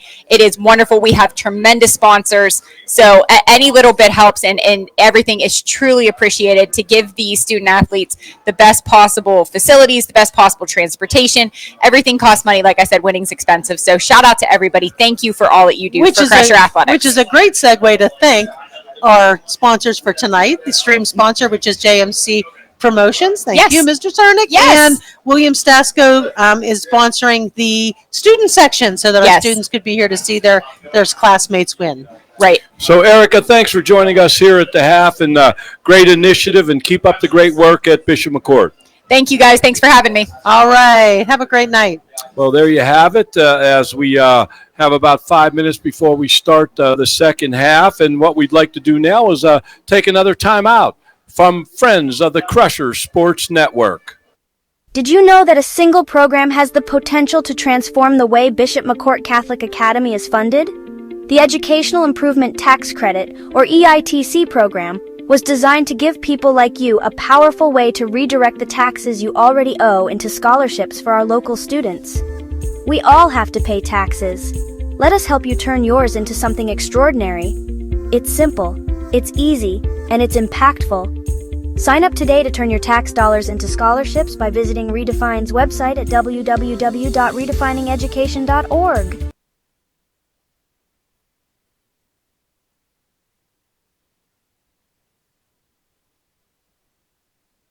And we're back, Ralph. We're back on the Crusher Sports Network, the Dream Team, the Stream Team, and Mary Luna sends us a text. She says, the Dream Team, the Stream Team, you guys are awesome. Love you guys. Mary, we love you, and thanks for touching base with us, and give our best to Dr. Luna as well. Mm-hmm. And Jeannie, before we, I want to very quickly, we want to thank Sean Western for giving us these stats. Marion Center has 3 first downs, Bishop McCort 8. Marion Center has rushed for 31 yards. The Crushers have rushed for 104. Passing, Marion Center 17 yards. The Crushers 133 yards, 1 interception, 1 TD. Time of possession, Marion Center 14 minutes and 6 seconds. Crushers 9 minutes and 54 seconds. Bishop McCort rushing, Gallucci 7 carries, 57 yards. D'Elia 5 carries, 26 yards. Spontak 2 carries, 20 yards. Passing, Gallucci 7 for 8 for 133 yards and 2 TDs. Receiving, Page 3 receptions, 97 yards and a touchdown. D'Elia 2 receptions, 14 yards and a touchdown. Dressick 1 reception, 17 yards. And on the other side, Marion Center rushing, Slavinsky 7 carries for 12 yards. Mike Faber 7 carries for 28 yards. And there you have the halftime stats. And we thank our good friend Sean Westner for giving us those stats. So, Jeannie, what do you think? What's your thoughts going in here to the second half? My thoughts. I think we've got a great lead going into the second half. We just have to maintain that. Number one, we have to watch those penalties, the ones that we really shouldn't, the unnecessary penalties. And as I said, the rain is off and on, heavy, light. Got to keep the ball tight. Okay, keep the ball tight. I'm with you. Yep. And Darren, what are your thoughts as we get into the second half? My thoughts, I'd like to see D'Elia get a little more involved. I'd like to see. I think with them passing and having some success passing here in the first half, I really believe that's going to open up that edge for D'Elia to take some runs and then also take some time off the clock by doing that. There you go. You know what? They've really covered him well, though. Yes, don't you think, Ralph? They really did a good job. He hasn't really had a great opportunity to get through there. Well, if you're going to line up defensively and put a game plan together, you better stop him first. Yeah, absolutely. And I think that kept them in the game early on. My thoughts are this is the third game, and I think the last 5 games where we've scored right before the half, and it was a tight game, and we opened it up. And I really think that the Crushers have their choice. They're going to get the football here, and if they can go down and get a touchdown, just win, baby, just win. Okay. And what did you say? What's Phil say? The weather is your ally. The weather is your ally. Okay. Wise words. Now, just for our fans, during the regular season, the LHAC by league rule has a 20-minute halftime, but in District 6, it's a 15-minute halftime, and we kind of follow their structure and how they want you to organize it. So that's why it's set up that way. Hey, Jeannie, why don't we take another time out for a message from friends of the Crusher Sports Network? Hi, guys. How are you? Experience quality dental care at Family Dental Center. For over 33 years, Dr. John Walker has proudly served the Johnstown area and now welcomes Dr. Jesse Cooper to the practice. Together, they offer gentle, comprehensive care for every member of your family. Bright, confident smiles start here. Call today for your appointment. Family Dental Center, 307 State Street in Southmont. And we're back here. Oh, well, Ralph, as always, I like to mention our sponsor, JMC Promotions, for the stream tonight. Thank you so much. And William Stasco Accounting for sponsoring the student section so that our students could get in here to see the game and their classmates for free. Hey, Jeannie, this weekend we kick off the elementary 5th and 6th grade basketball Parochial League. Which is class. I played in the parochial league. Can you believe that? They had it was back around then. back then. Yeah, we had. I mean, the hoops were square. No, Fred were Flintstone not. drove the car to the event. Yes. No, the hoops were made out of baskets. That's it. That's like the wooden baskets. the apple okay. apple baskets.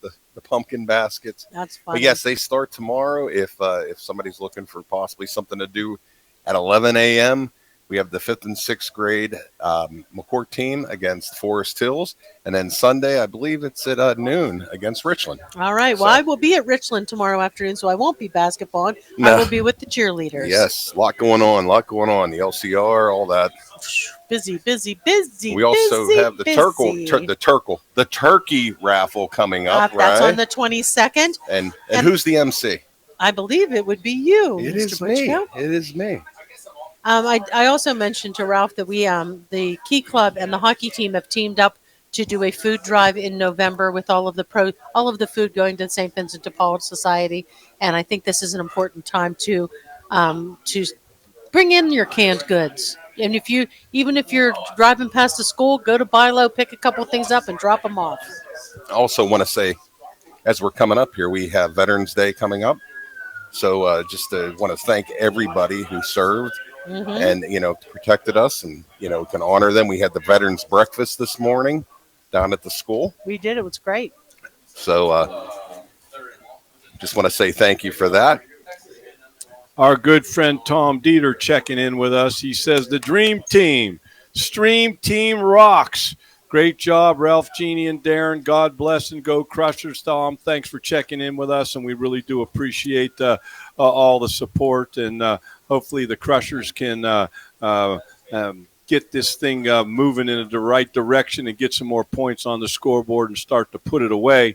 Thanks, Tom. Thank you very Absolutely. much, Tom. And as we head here into the third quarter, the Crushers are on the field warming up right here. Has Marion Center gotten onto the field? Yeah, they're out down there. Yep, they're hanging out down there. They're doing in okay. the no-see zone. Yeah, we can't see them. So the Crushers are going to have their choice as they deferred and kicked off to start the football game. I can't imagine they're not going to take the football. I would be absolutely shocked if they don't take the football. All right, boys. Jeannie, do you have any? I always do. Yeah, why don't you go over I'd like some of those corporate sponsors? Our corporate sponsors: House of Smoke, Joey Dell's 2001 Catering, the Boulevard Grill, Putchko Financial, the Independent Catholic Foundation, Jerry Murphy, Remax Power Associates, CJL Engineering, 814 Lanes and Games, Kurt Nilsson Esquire, Schaefer Oil, Coldwell Banker Prestige Realty, Adam Dugan, Pro Disposal, Yoder's Landscaping, Merho Federal Credit Union, and the Pike Steakhouse and Pub.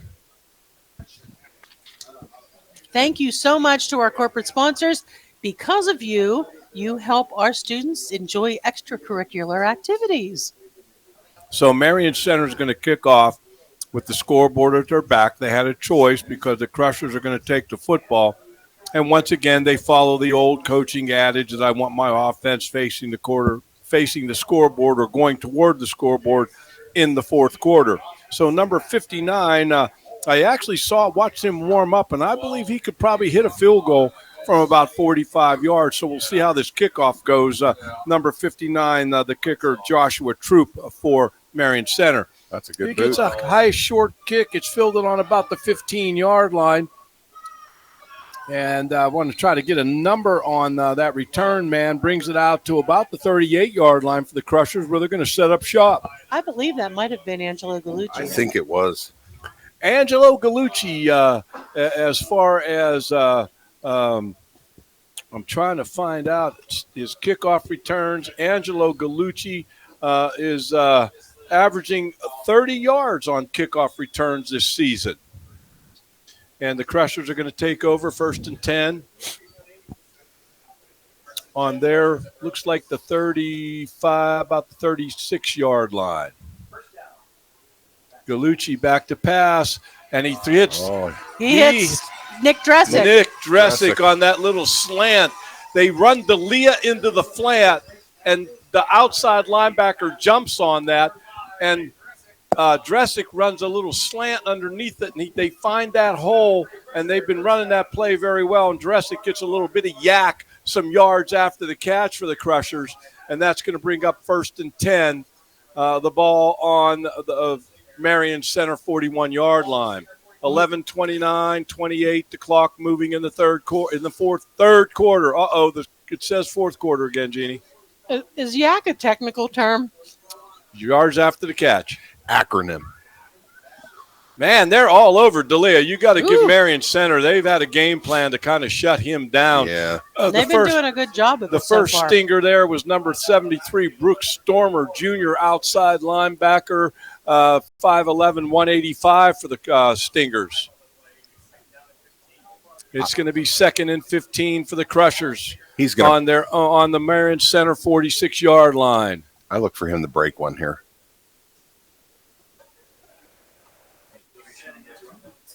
Crushers looking to the sidelines, get the call.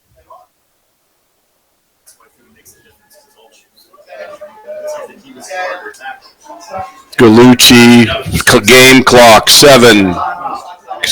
play clock, 5, 3, 2, 1. And we just got it off. Nope, they're saying we didn't get it off. We're going to get delay a game, and the pass is incomplete. So now Marion Center will have to make a decision because they could very easily decline the penalty.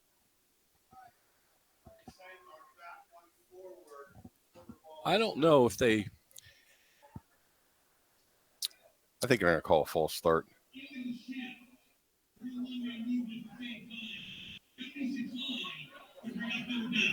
Okay, if the penalty was declined, why did we move the sticks back? Okay, now we're moving them where they're supposed to be. Okay, 3rd down and 15 for Bishop McCort. The ball on Marion Center's 46-yard line. Gallucci in the gun.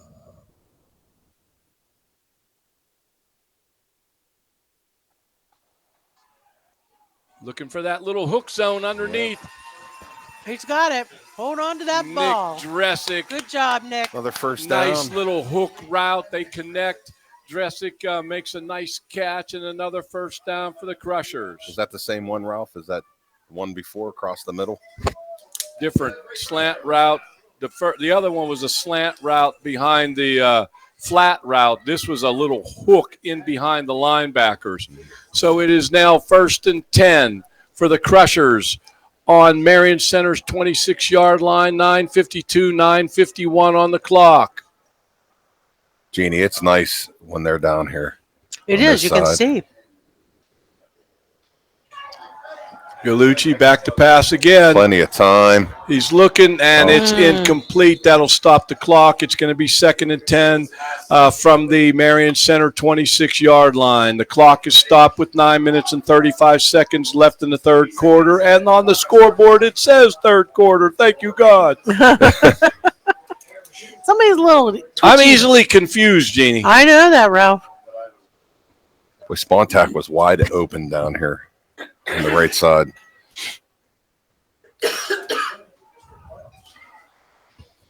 Crushers looking to the wristbands, getting the call.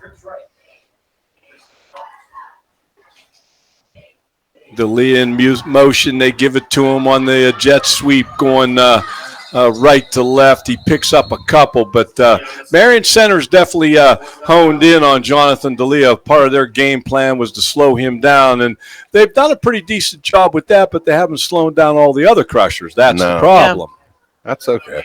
So Hey, it's going to be somebody's not it's going to be slowing down. 3rd and 10 from the Marion Center 26-yard line. Empty set. Gallucci back to pass. He's going to throw to the end zone. And just a little bit too deep. I see no flags on the field, so that's going to bring up a 4th and 10 for the Crushers on the Marion Center 26-yard line.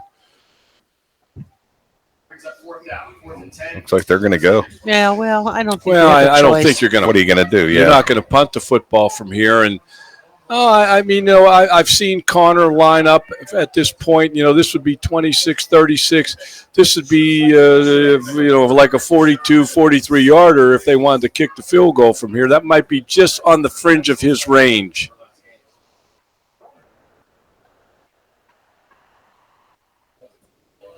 Low snap. Gallucci lobs it out to D'Elia, and it's incomplete.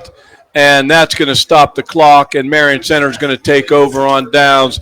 Bishop McCort 19, Marion Center 0, 9 minutes and 10 seconds left in the third quarter. Marion Center is going to take over 1st and 10 on their 26-yard line.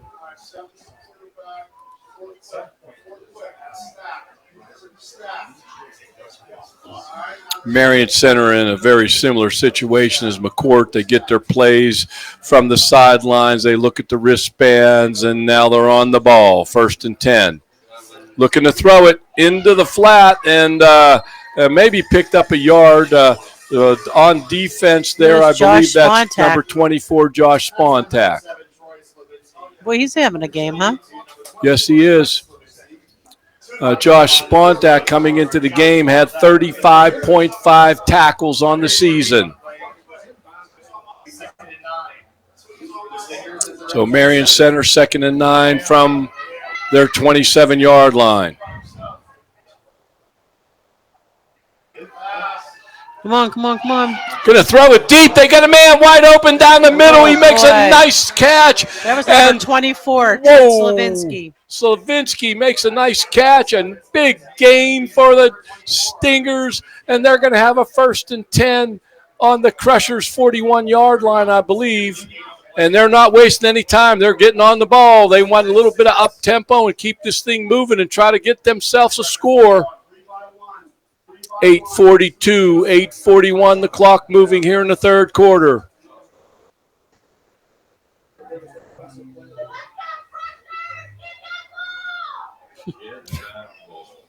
And Crusher fans are all fired up, aren't they? Nothing. No, I think you may have lost a yard. That was Rodriguez on the tackle. Yeah, big boy. Rodriguez sure really quietly plays some really good football. He doesn't always show up in the stats, but he kind of plugs up the interior of that defensive line for the Crushers, and that's huge in the big scheme of things.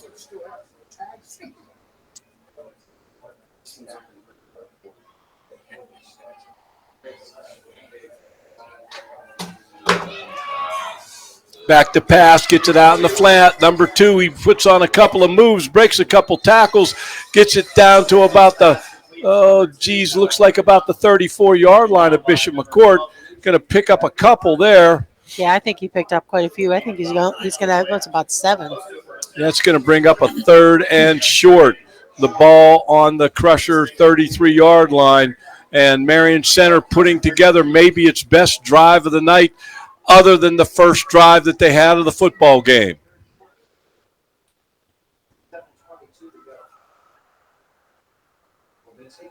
Throwing it out in the flat here. It's caught. Breaks a couple tackles. Looks like he's got the first down.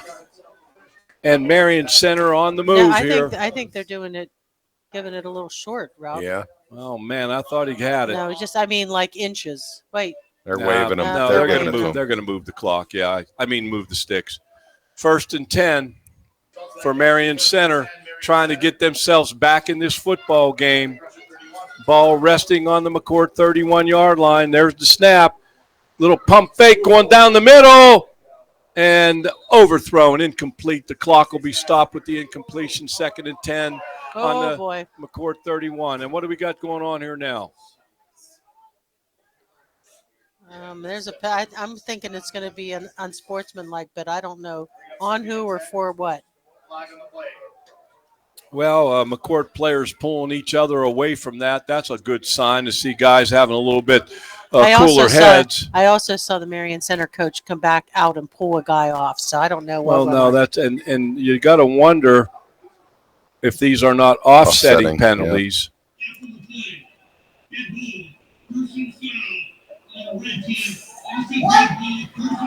Yep. They're offsetting penalties. Oh, they're not going to like that. So that's going to bring up 2nd and 10 for Marion Center. The ball on the McCort 31-yard line. 6:51 left in the third quarter. It's going to bring up 2nd and 10.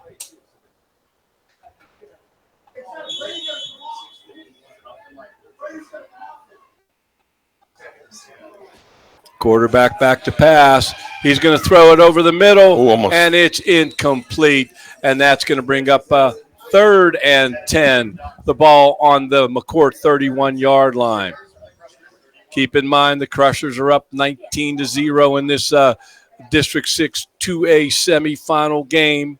The winner of this game will take on the winner of Richland and Bellwood Annis for the District 6 2A championship next weekend. Be a big stand for the Crusher defense. Back to pass. Crushers are all over him. And intercepted. Bringing it down the side. I think he stepped out of bounds. But that is Brady Page. Number 6, Brady Page with the interception.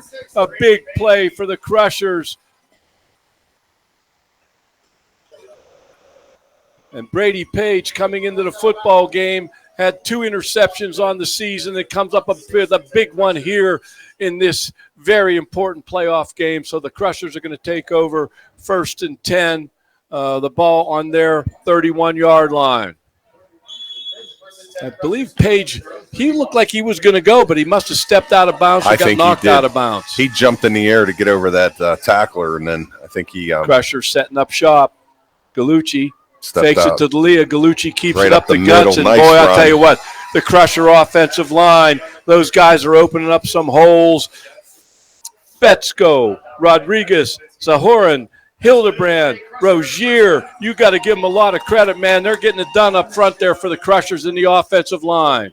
Ralph, I just looked at my radar. I think we're going to go rain-free or very little rain until the end of Well, this game. there you go, Sunshine Genie. Any update on that Richland game? Let me see. Let me check my phone. Hand it off. Nice. Another first down. I'll tell you what, old Galucci, man, you want to talk about finishing off the run there. He's taking a little bit out of John D'Elia's book and seeing him play some great football at the quarterback position here this evening for the Crushers. Ralph, we have a 35-0 game, Richland over Bellwood, so they are on a running clock in the third quarter. I'd have to think, they were definitely in a running clock. So now the Crushers have a 1st and 10 on the Marion Center 40-yard line. Clock moving, 5:54 in the third quarter.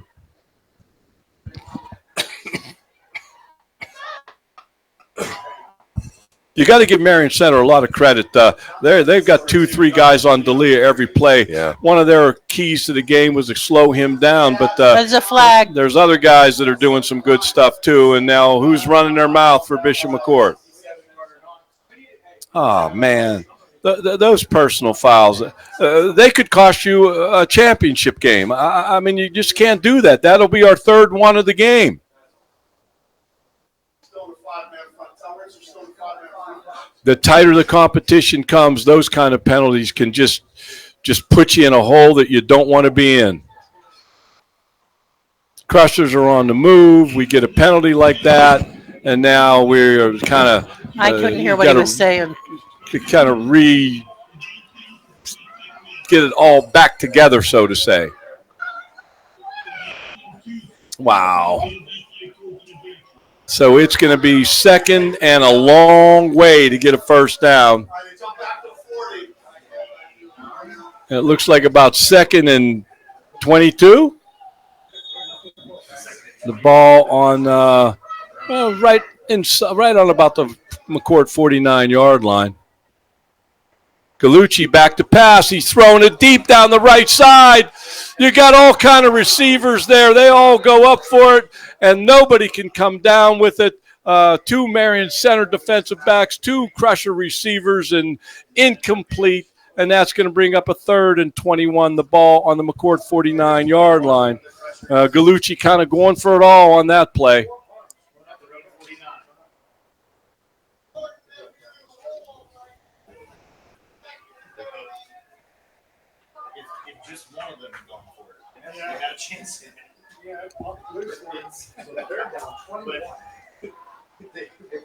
All right, the Crushers are going to set up shop here.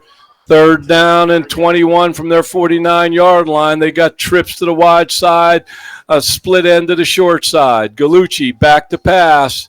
Gallucci looking down the left sidelines. He had contact off his fingertips. And you know the old saying, Jeannie, if you can touch it, you can catch it. And that's going to stop the clock again, and the Crushers are going to probably punt the football here. I believe this is our first punt of the night. Yeah.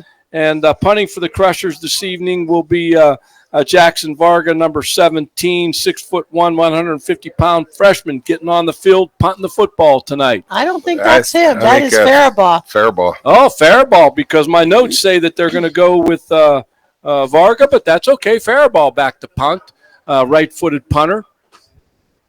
Hildebrand, your long snapper. Snap a little high. Faribaugh gets it. Gets it off the side of the foot. You're going to get a little bit of a roll, and it's going to go out of bounds on about the 21-yard line of Marion Center, and that's where they're going to take over on downs. Jeannie, how about we take a timeout from Friends of the Crusher Sports Network?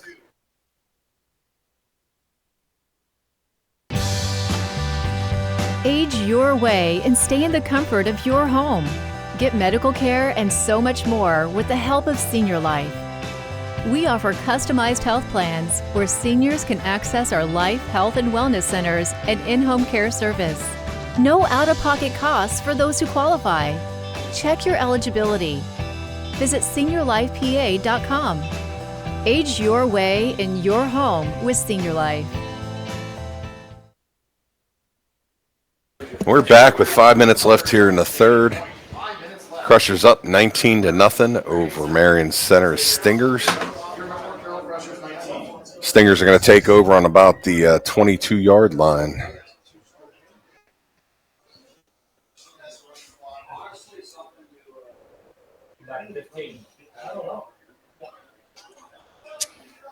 A lot of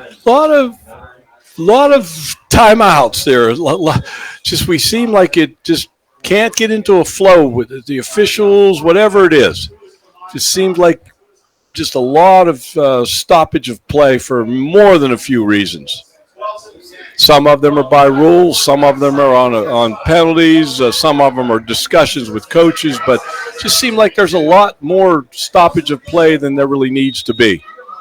1st and 10 for Marion Center on their 22-yard line. 5 minutes left in the third quarter.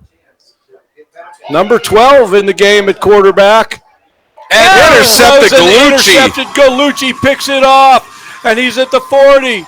Gallucci, 35. Gallucci pushed out of bounds on the 33. Number 12 was in for quarterback for Marion Center, and that was Camden Rising, but he throws an interception, and he's walking off the field kind of slowly right now. I don't know if he's going to stay on the field or not.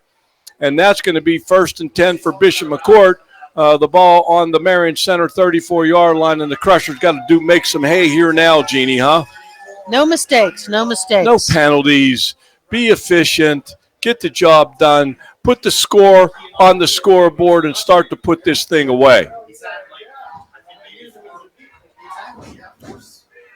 Ralph, was that the first time he was back out there at quarterback since that first quarter? Yes. I think it was. It was.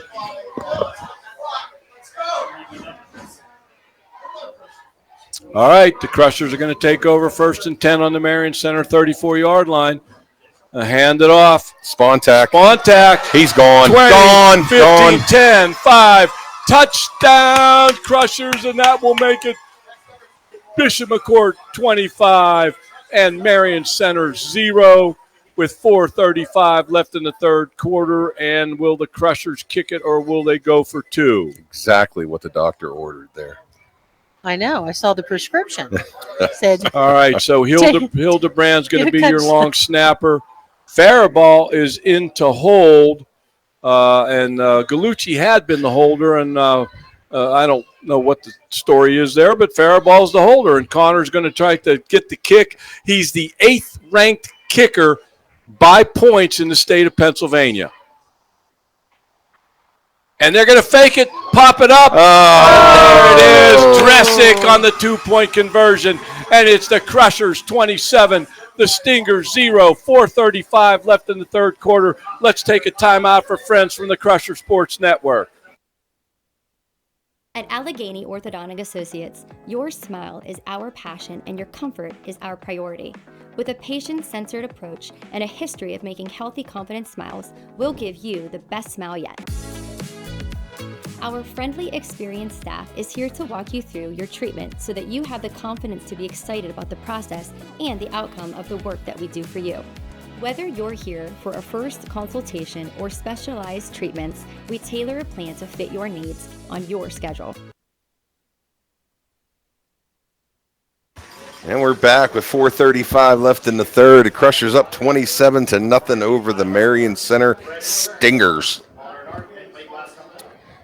Whew. Beautiful little fake there, huh? I know. That was a nice play. Coach Salem's behind me. He said that's a Dan Santoro special. 1st and 10. Connor's going to set it up in the middle of the field to kick it off the Marion Center. 2 deep for Marion Center will be number 7, and that would be Troy Slavinsky and number 6, Tyler Phillips. 2 of their top skill players are back to return the kickoff, and Connor's going to tee it up. Marion Center anticipating short kicks from Connor. They've got their second line up a little bit tight. Connor kicks it on the ground, going hard from right to left, and it's picked up by Marion Center on the 39-yard line. I believe he gets it over the 40, and making that tackle was number 5. Who else? Nick Dressick on the tackle. And that's going to put Marion Center in a position where they have 1st and 10 on their own 40-yard line with 4 minutes and 30 seconds left in the third quarter. Bishop McCort 27, Marion Center 0.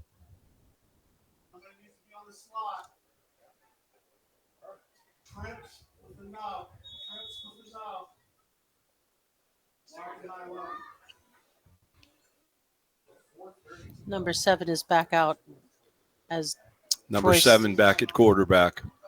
Troy. They run the option pitch to the right. He pitches it to number 4. Joseph Shipley taking that football and picking up about 5 yards, maybe 6. Mm-hmm. Spontac on the tackle for the Crushers. Timeout. We've had a lot of them, haven't we? I think this is an injury timeout. Well, we got a young fella down on the field. We never speculate on injuries. All we ask you to do, wherever you're at, send a prayer for his good health. How about some words from the Crusher Sports Network? I'm with you. At Mission Critical Solutions, we're not just about metal. We're about precision, innovation, and excellence.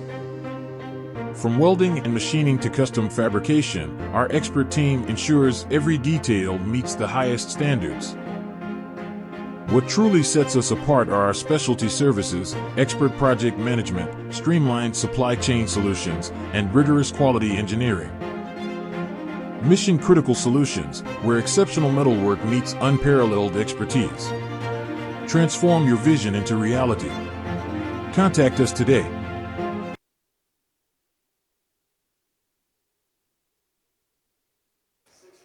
We're back here with 4:23 left in the third. An official timeout on the field.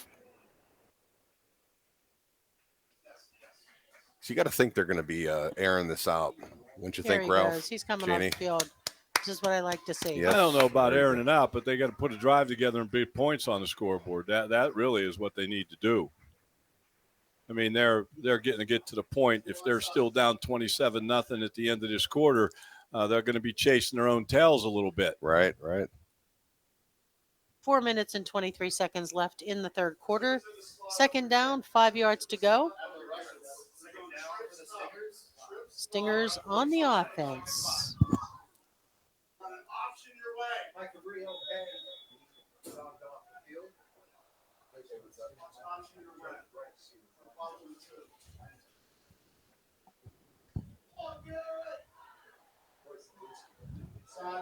Hand it off, going off to the left, and there's nothing doing there.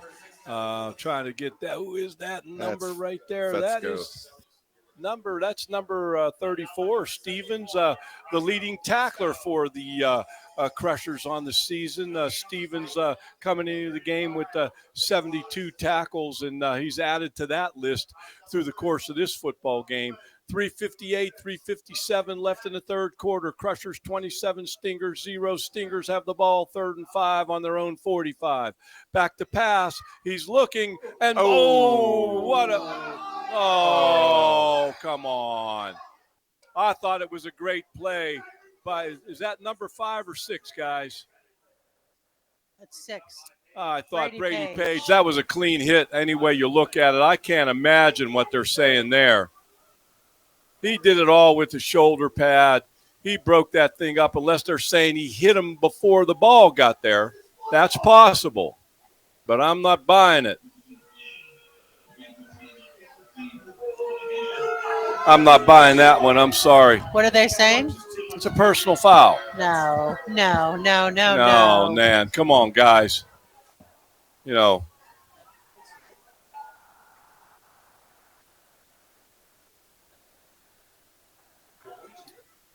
Mr. Smith. Now we're going to have another conference here. I think these officials now go to debate class.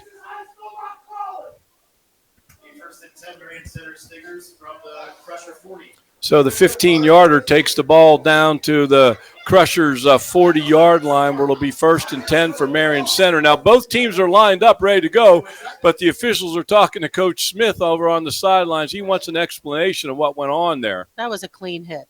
I totally agree. I think it was a way too tight of a call. I think that's a high school rule. I don't either.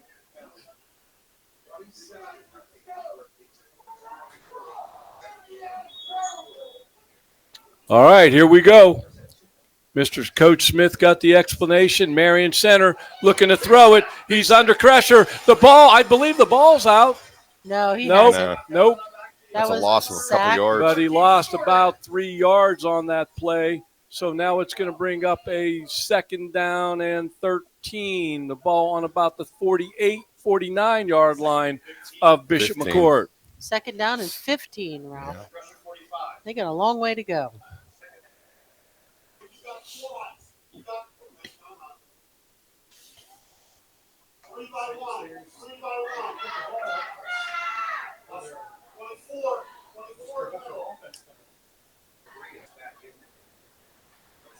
Snap it, throw it, knock down. He caught it, came right back to him, and the Crushers were all over that. A couple more 4 or yards. 5 Crushers. Now we got another flag against Bishop McCort, I believe. Good God almighty. Come on, fellas. I don't know.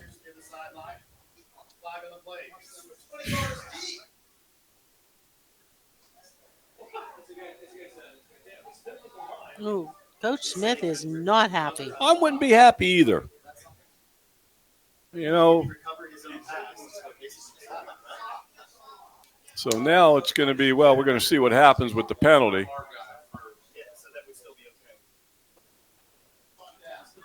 It's on them, they're saying. Okay. Now they're going to say it's no. Okay, they're going to mark it off against Marion Center. Okay, block in the back. Block in the back. So the Crushers take the penalty, and it's going to be second down and, 10, 20, about 25 yards. Second and 25, the ball on the Marion Center 35-yard line. The clock is stopped, and now they're winding the clock. 2:47, 2:46 left in the third quarter.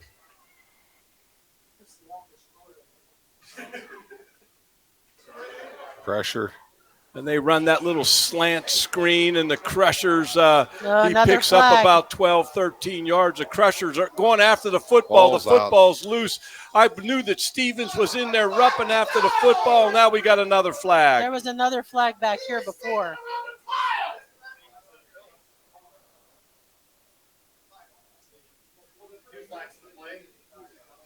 Two flags on the play. Well, we'll see how they're going to sort this thing out.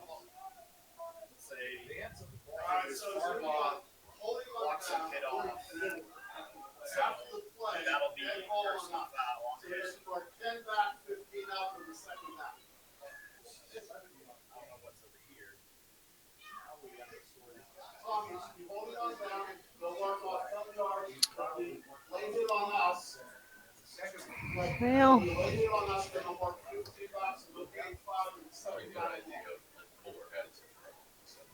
Absolutely. Well, yeah.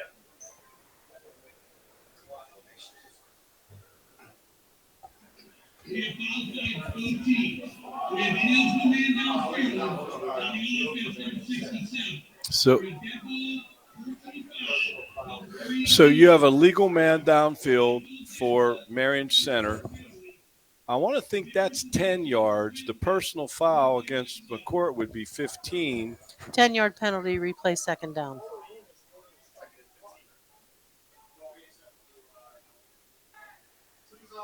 Second and 15 now for the Stingers. Second and 15. Second down and 15 for Marion Center. The ball on the McCort 45-yard line. Bishop McCort 27, Marion Center 0, 2:19 clock moving in the third quarter.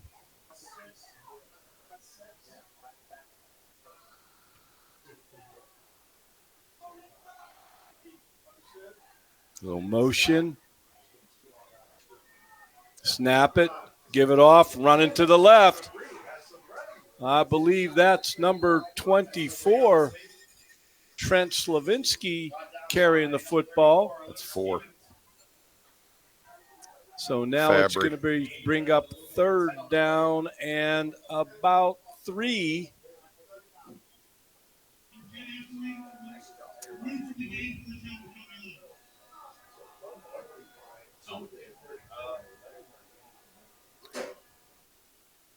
The clock says third and 4. The ball on the McCort 34-yard line. The clock is moving with 1:35 in the third quarter.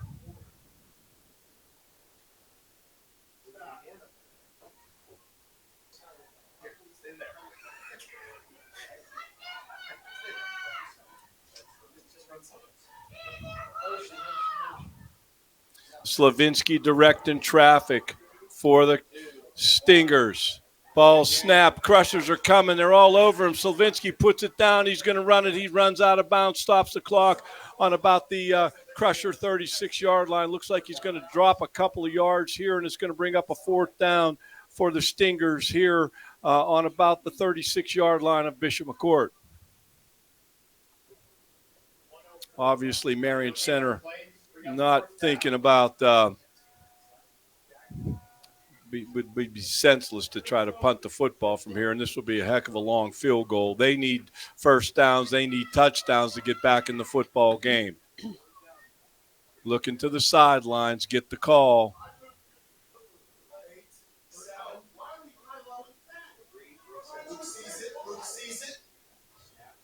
You're going to pitch it, number 4. And we had a stoppage of play. We have a flag coming from the line judge on the McCort sidelines. And this one looks like it's going to be against Marion Center. Offsides, it's going to bring up 4th and 9. The ball now on the McCort 39-yard line on the left hash. 59.7 seconds left in the third quarter.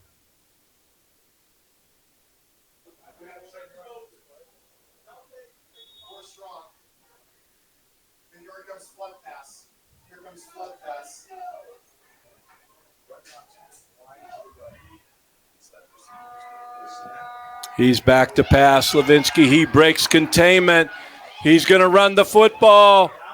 And, what a nice hit over there by the Crushers. That can't get that. That is that's Gallucci. That's Gallucci making a big play there. And turned over on downs. Yeah. Turnover on downs. First and 10. So the Crushers will take over 1st and 10. Nice defensive play by Gallucci to save the first down and turn it over and get the ball back for Bishop McCort. 1st and 10 on the McCort 32-yard line. 49.6 seconds left in the quarter. Been a long third quarter, huh?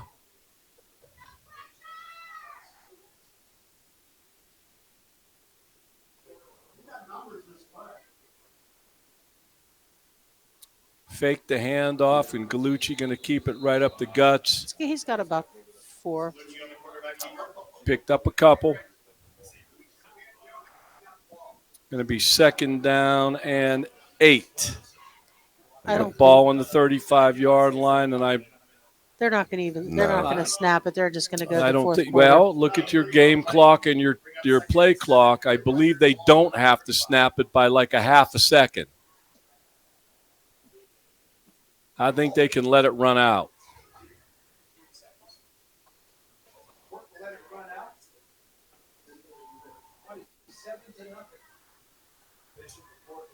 Yep, they're going to let it run out. All right. And you know what? We're going to take a break from Friends of the Crusher Sports Network. Martella's family-owned pharmacy has been caring for you and about you since 1964. With 6 convenient locations, we're always here for you, providing personalized service that goes above and beyond. Martella's offers a wide range of services from free prescription delivery to being the only regional pharmacy to offer Medipack, organizing your medications in easy-to-tear-off packets.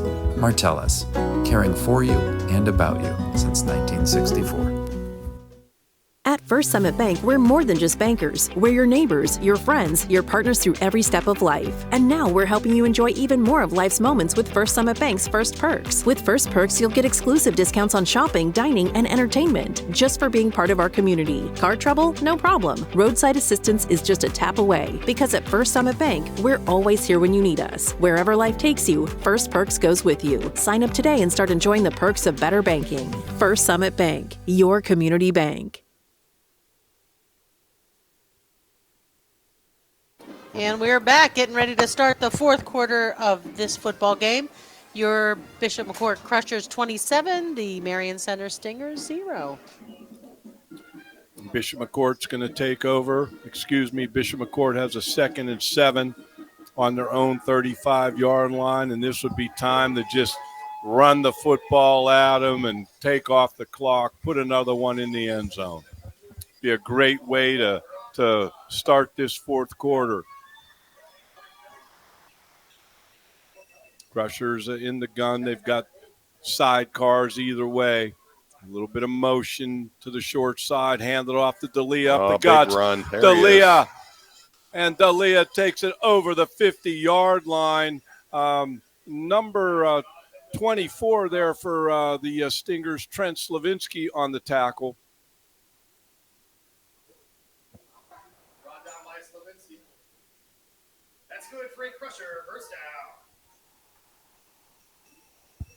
That rain's starting to pick up. Sure is. Oh, boy, it's coming down pretty good right now, is it not? Yeah, my radar showed that wasn't going to happen. kept saying 9 o'clock. It's 8:59.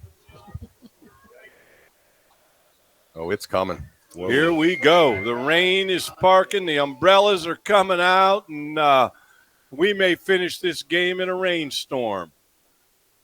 It is second down and about 4. Wasn't that Donnie? Bishop McCort on the 40-yard line of Marion Center. I think it was Donnie that said 9 o'clock, 9 and he got it o'clock. right on the button. You go, Donnie. He's got a meteorology degree. I think so. 10:52, 10:51, clock moving here in the fourth quarter. Trying to put this thing away in advance of the District 6 2A championship game. Well, they faked it to the motion. They faked it to the running back.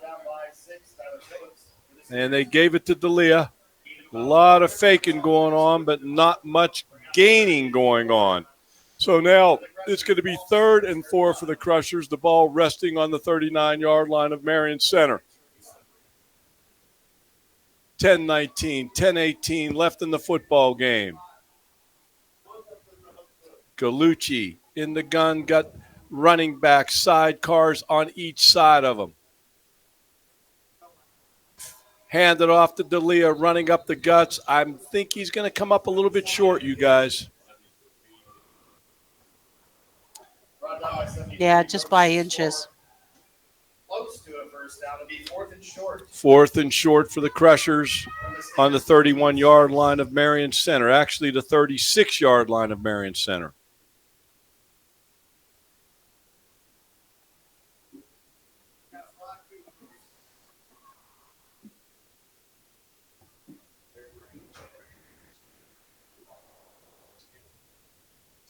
Galucci. He's got it. He's got it. First, yep, down for the Crushers.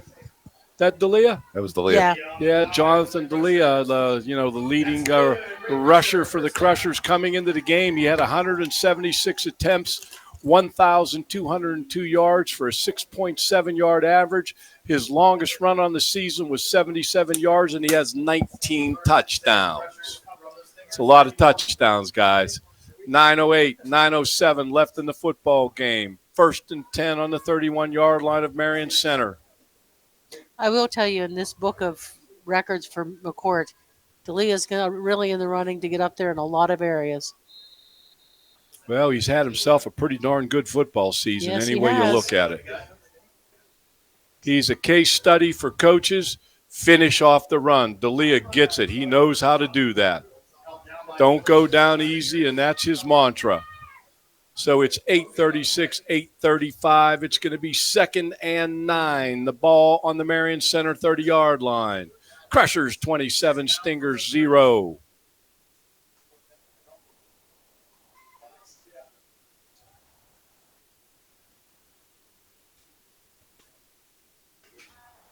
Spontak. Hand it off to Spontak. He's going to cut it back. He's still running the football. He's still going hard. He's still going strong. Holy He cow. takes it down inside the 5-yard line. 8:03 left in the football game. The Crushers are going to set up 1st and goal inside the Marion Center 5-yard line. Holy cow. He Where are they gonna- just doesn't Keeps stop. going. His balance, like we said, He's his like balance that is incredible. Energizer bunny. Yes. He just keeps going. Every time it looked like they They're were going gonna- to take him down, he'd just, Well, they did call him down. They did. He kept running, but they blew him dead right around the 10-yard line, I believe. Yeah, 10-yard line. I think he's questioning. Oh, I'm sorry. Coach Smith's questioning Ball that. on the 11.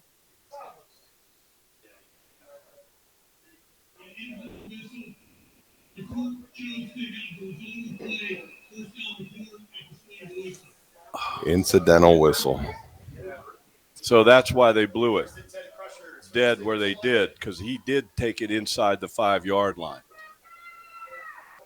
So it's 1st and 10, the ball on the 11. The Crushers can get a first down on the 1.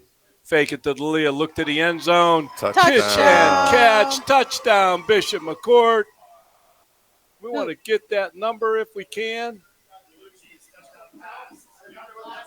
Nick Dressick. Nick Dressick pulls in the touchdown. Bishop McCort 33, Marion Center 0, and Coach Smith's got to decide to go for 2, and if he can get it to 35, he'll put the game into a running clock, and that's his call right now. And it looks like we're going to keep the offense on the field and try to get to 35 and get the running clock. I can't imagine any coach who wouldn't go for 2 here. I'm not saying a word, Ralph. Last time I did, it didn't end up too well. I hear you. I hear you.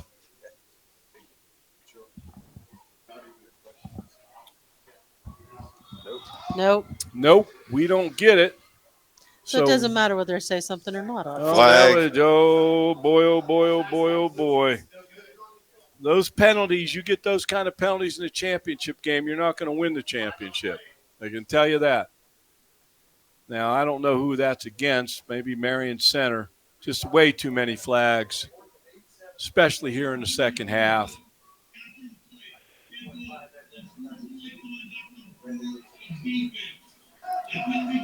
Defense. So it's against Marion Center. Yep. I would imagine that they might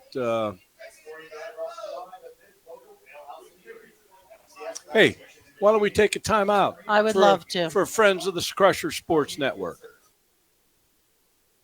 For over a century, Thomas Automotive has been redefining the car buying experience. One person, from start to finish, you'll work with the same person with no transitions or turnovers. Upfront pricing.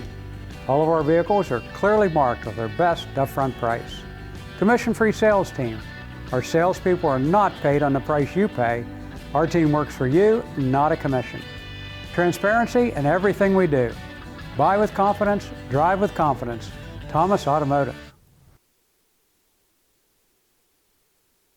We're good to go. We're back on the Crusher Sports Network, the Dream Team, the Stream Team. And Ginny, we got to believe the Crushers are going to hold on and win this football game, and be looking for information on our social networks as to who we're playing, where we're playing, what time for the District 6 2A championship, and it looks like it's going to be a rematch with the Richland Rams. And Jeannie, I got to give a little shout out to my JMU Dukes, 7-1, going to Marshall tomorrow. Marshall 4-4, 12 p.m. kickoff. Go Dukes. Hey, just a shout out to our sponsors. Our stream sponsor tonight is JMC Promotions, and our student section sponsor is William Stasco. Thank you so much. We appreciate your support. The penalty was enforced on the kickoff, so Connor's going to kick off from the Marion Center 45-yard line. And he's going to kick that little pooch kick right over the top of that second line, and it's filled, and he goes down on his knee, and he is down right there. Can we get a yard line down there, anybody? Is that the 5-yard line? No, 10-yard line. Yeah, he went down on his knee. He's down right there. So that's going to be at the 8. 1st and 10 for Marion Center. Looks like the ball's resting on their own 9-yard line. 7 minutes and 48 seconds left in this contest. Bishop McCort 33 and Marion Center 0. As we try to put this one out, Jeannie. That's what I'm saying, Ralph. What was the final on that Richland game? Do we know? I can tell you. I know that Bellwood had scored a few times. Okay, where do we got here? We got Bellwood in Richland 35. Bellwood Anna's 13 is your final score. So the Richland Rams have punched their ticket to the District 6 2A championship game. You have to believe our Crushers will hold on, and they will advance as well. Setting up a big-time matchup and a replay from earlier in the season where the Crushers took the Rams down. So Marion Center running the football, picking up a couple. Yeah, probably about, 5? Yep. 2nd down and 5 for Marion Center. A ball on their own 14-yard line. Clock is moving, 7:30, 7:29.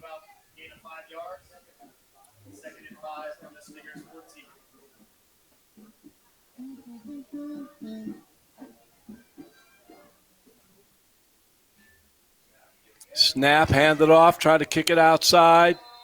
Picks up a couple. So Looks gotta like be a first Gallucci down. on the tackle for the Crushers. Boy, Angelo is having a game too. Speaking of that, with a Crusher victory tonight, we will have our Crushers or Crushers of the game. So be listening for that when this thing is over.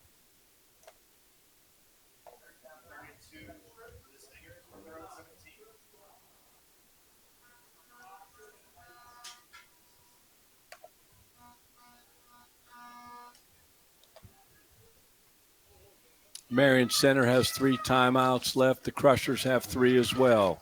Marion Center trying to run outside to the right. Might have picked up the first down. Got knocked out of bounds by the Crusher defender there. And it doesn't look like they picked up enough for the first down. So Marion Center is going to have to throw caution to the wind here. 4th and short. I can't imagine why they would even think about punting the football here. So it's, well, now the officials are saying that it's a first down.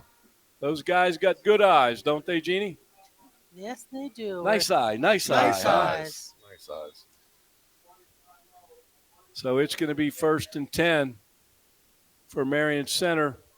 The ball on their own 19-yard line. Oh, boy, oh, boy, oh, boy. And Marion Center running to their left, and they Ball's out. Ball. And the ball came out, and one of the linemen picked it up, and now he's running with the football.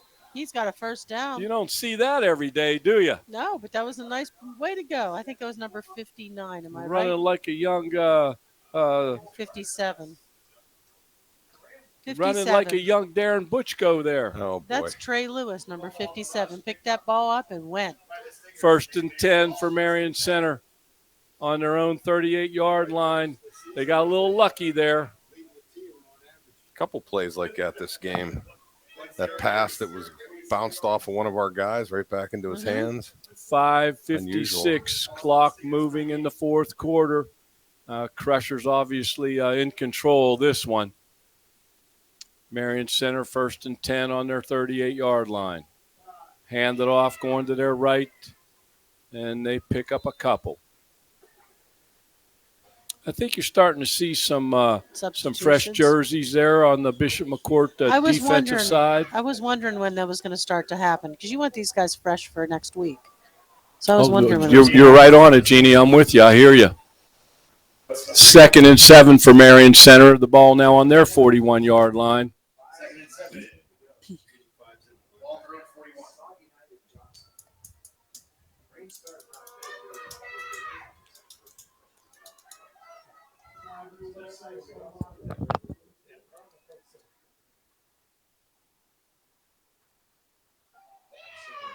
Marion Center running to their left. No, but they're not having any of that. That was Rocco Fetzko. Rocco Fetzko, number 74, Johnny on the spot.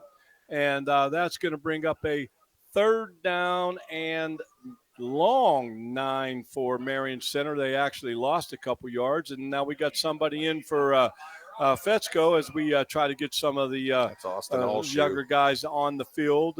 That's Austin Allshoe. Allshoe into the ball game for the Crushers. 4:27, 4:26. The rain coming down, but not much wind here this evening. And they're going to run a little little shovel pass inside, and the Crushers having none of that. And that they lose a couple of yards. That's going to bring up a 4th down and a long 11 for Marion Center. That was Donnie Rozier, and he wasn't having nothing of that. Nope. Little shimmy after the play.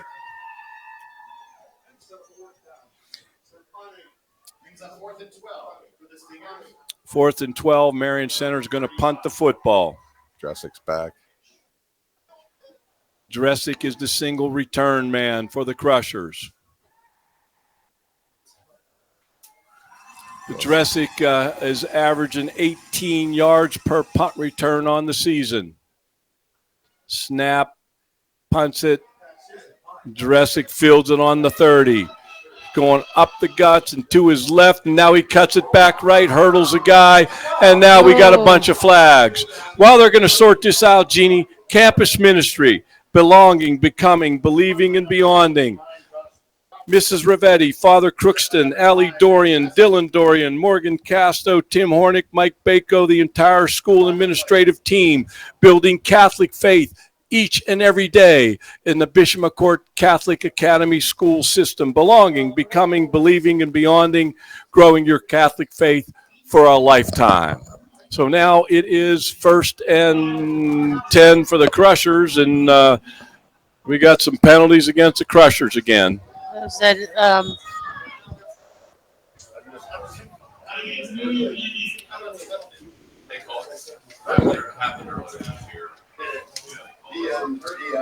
we have a timeout? Yes. Well, we're going to exchange. We have an exchange of possession. They're sorting out the penalty after Dressig's punt return, and now the Crushers are going to take over 1st and 10. And they're going to spot it, I believe, on about the 24-yard line. We're going backwards, though. Jeannie, you have any other sponsors that you'd like to talk about? Yes. Ameriserve Financial, Walker Cooper Family Dental, Laurel Auto Group, HF Lens Company, Allegheny Orthodontic Associates, Martella's Pharmacy, Redefined Advisors, Senior Life, McEnany Brothers, Metz Culinary Services, WJAC TV, Nico's Restaurants, Paris Financial, Young Guns Wrestling Club, First Summit Bank, Sunseekers Tanning Studios, and Game Day Apparel. And so you have it here. 3 minutes and 20 seconds left in the football game. Bishop McCort 33, Marion Center 0.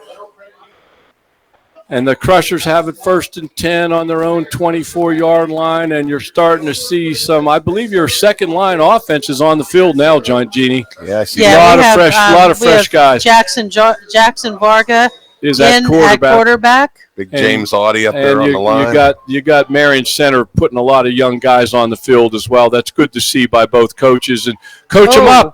Coach the guys up. There's a snap there picked up by Marquise Gordon, number 3, number 75 for Marion Center. That's Austin McKendrick bringing number 3 Marquise Gordon to the ground and throws him for a pretty decent loss. Looks like about 7. Well, now they're going to spot it. We'll say it's about a 6-yard loss. So it's going to be 2nd and 16, 17 for the Crushers. The ball on their own 19-yard line. And getting some young guys on the field here to play on both sides of the football. Bishop McCort's going to win this football game, obviously, but these guys want to play. They want to finish it out, and they go to practice every week as well. 2nd down and 15.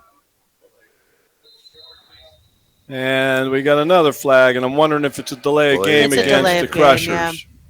Well, you got a young quarterback on there, and, you got to teach him to look at that play clock, the game clock, and it's a learning experience, and that's why he's on the field. Hopefully he doesn't make that mistake again.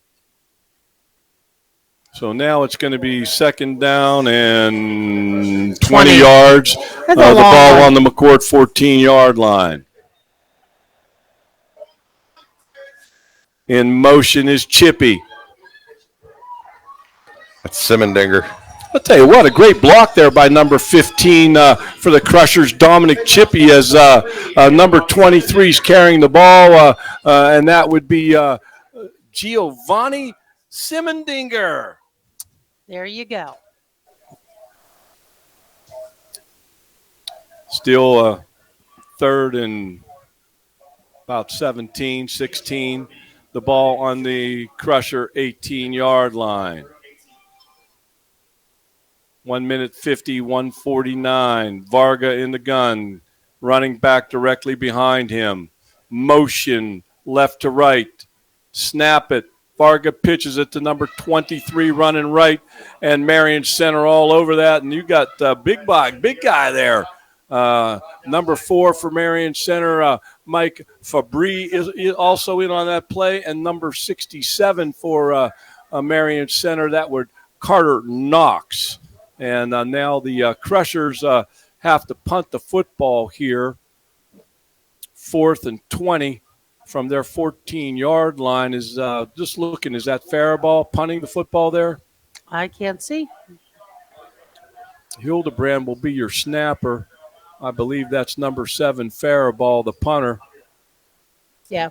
Yep, right-footed punter. Not a bad punt on a rainy evening here at the Point Stadium. The ball's going to be down right there by the Crushers, and Marion Center's going to take over 1st and 10. With 48 seconds left to go in this ball game. The ball right inside the 50-yard line, sitting on the Marion Center side of the midfield stripe.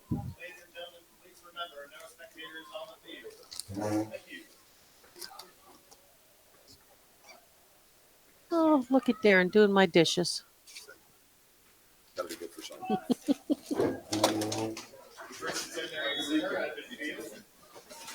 First and 10, the ball on the 50-yard line. 48.5 seconds left in the football game. Marion Center, they hand it off, running to their left. They got some running room. He's going to pick up a first down, going to pick up about 12 or 13 yards. And the clock stops at 39 seconds. I'm going to go out on a limb here, Ralph, and I'm going to say we won this football game. I'm going to have to say that too. So here we are as the game winds down, and we're going to be talking very shortly. We're going to announce our crusher or crushers of the game. 23 seconds, 22 seconds. The Crushers are going to advance to the 6-2A championship game next weekend against the Richland Rams. And if we can stream it, we'll be streaming it. We'll see how it all shakes out. And Bishop McCort wins this one 33-0. And with that being said, Jeannie, who's your crusher of the game? My crusher of the game is Angelo Gallucci. I think that he played well both sides of the ball.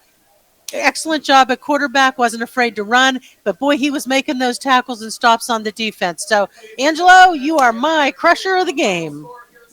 And Darren, who's your crusher of the game? Oops, Josh Spontak. Good choice. Spontak, I'll tell you what, I haven't seen somebody be able to stay on their feet like that. That's just amazing tonight. I would agree.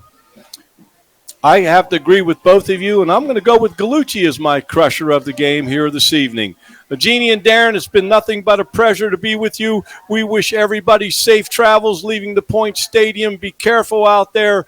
And how do you see yourself? How do you see yourself? You've got to start seeing you the way God sees you. You are fearfully and wonderfully made. You are more than a conqueror. You are created to have dominion, and you are blessed. Please understand all the positivity going on in your life and stop allowing the negativity to dominate your mind. You are God's masterpiece and the light of the world. Go out there and act like it. God bless. Go Crushers. See you next week at the championship game.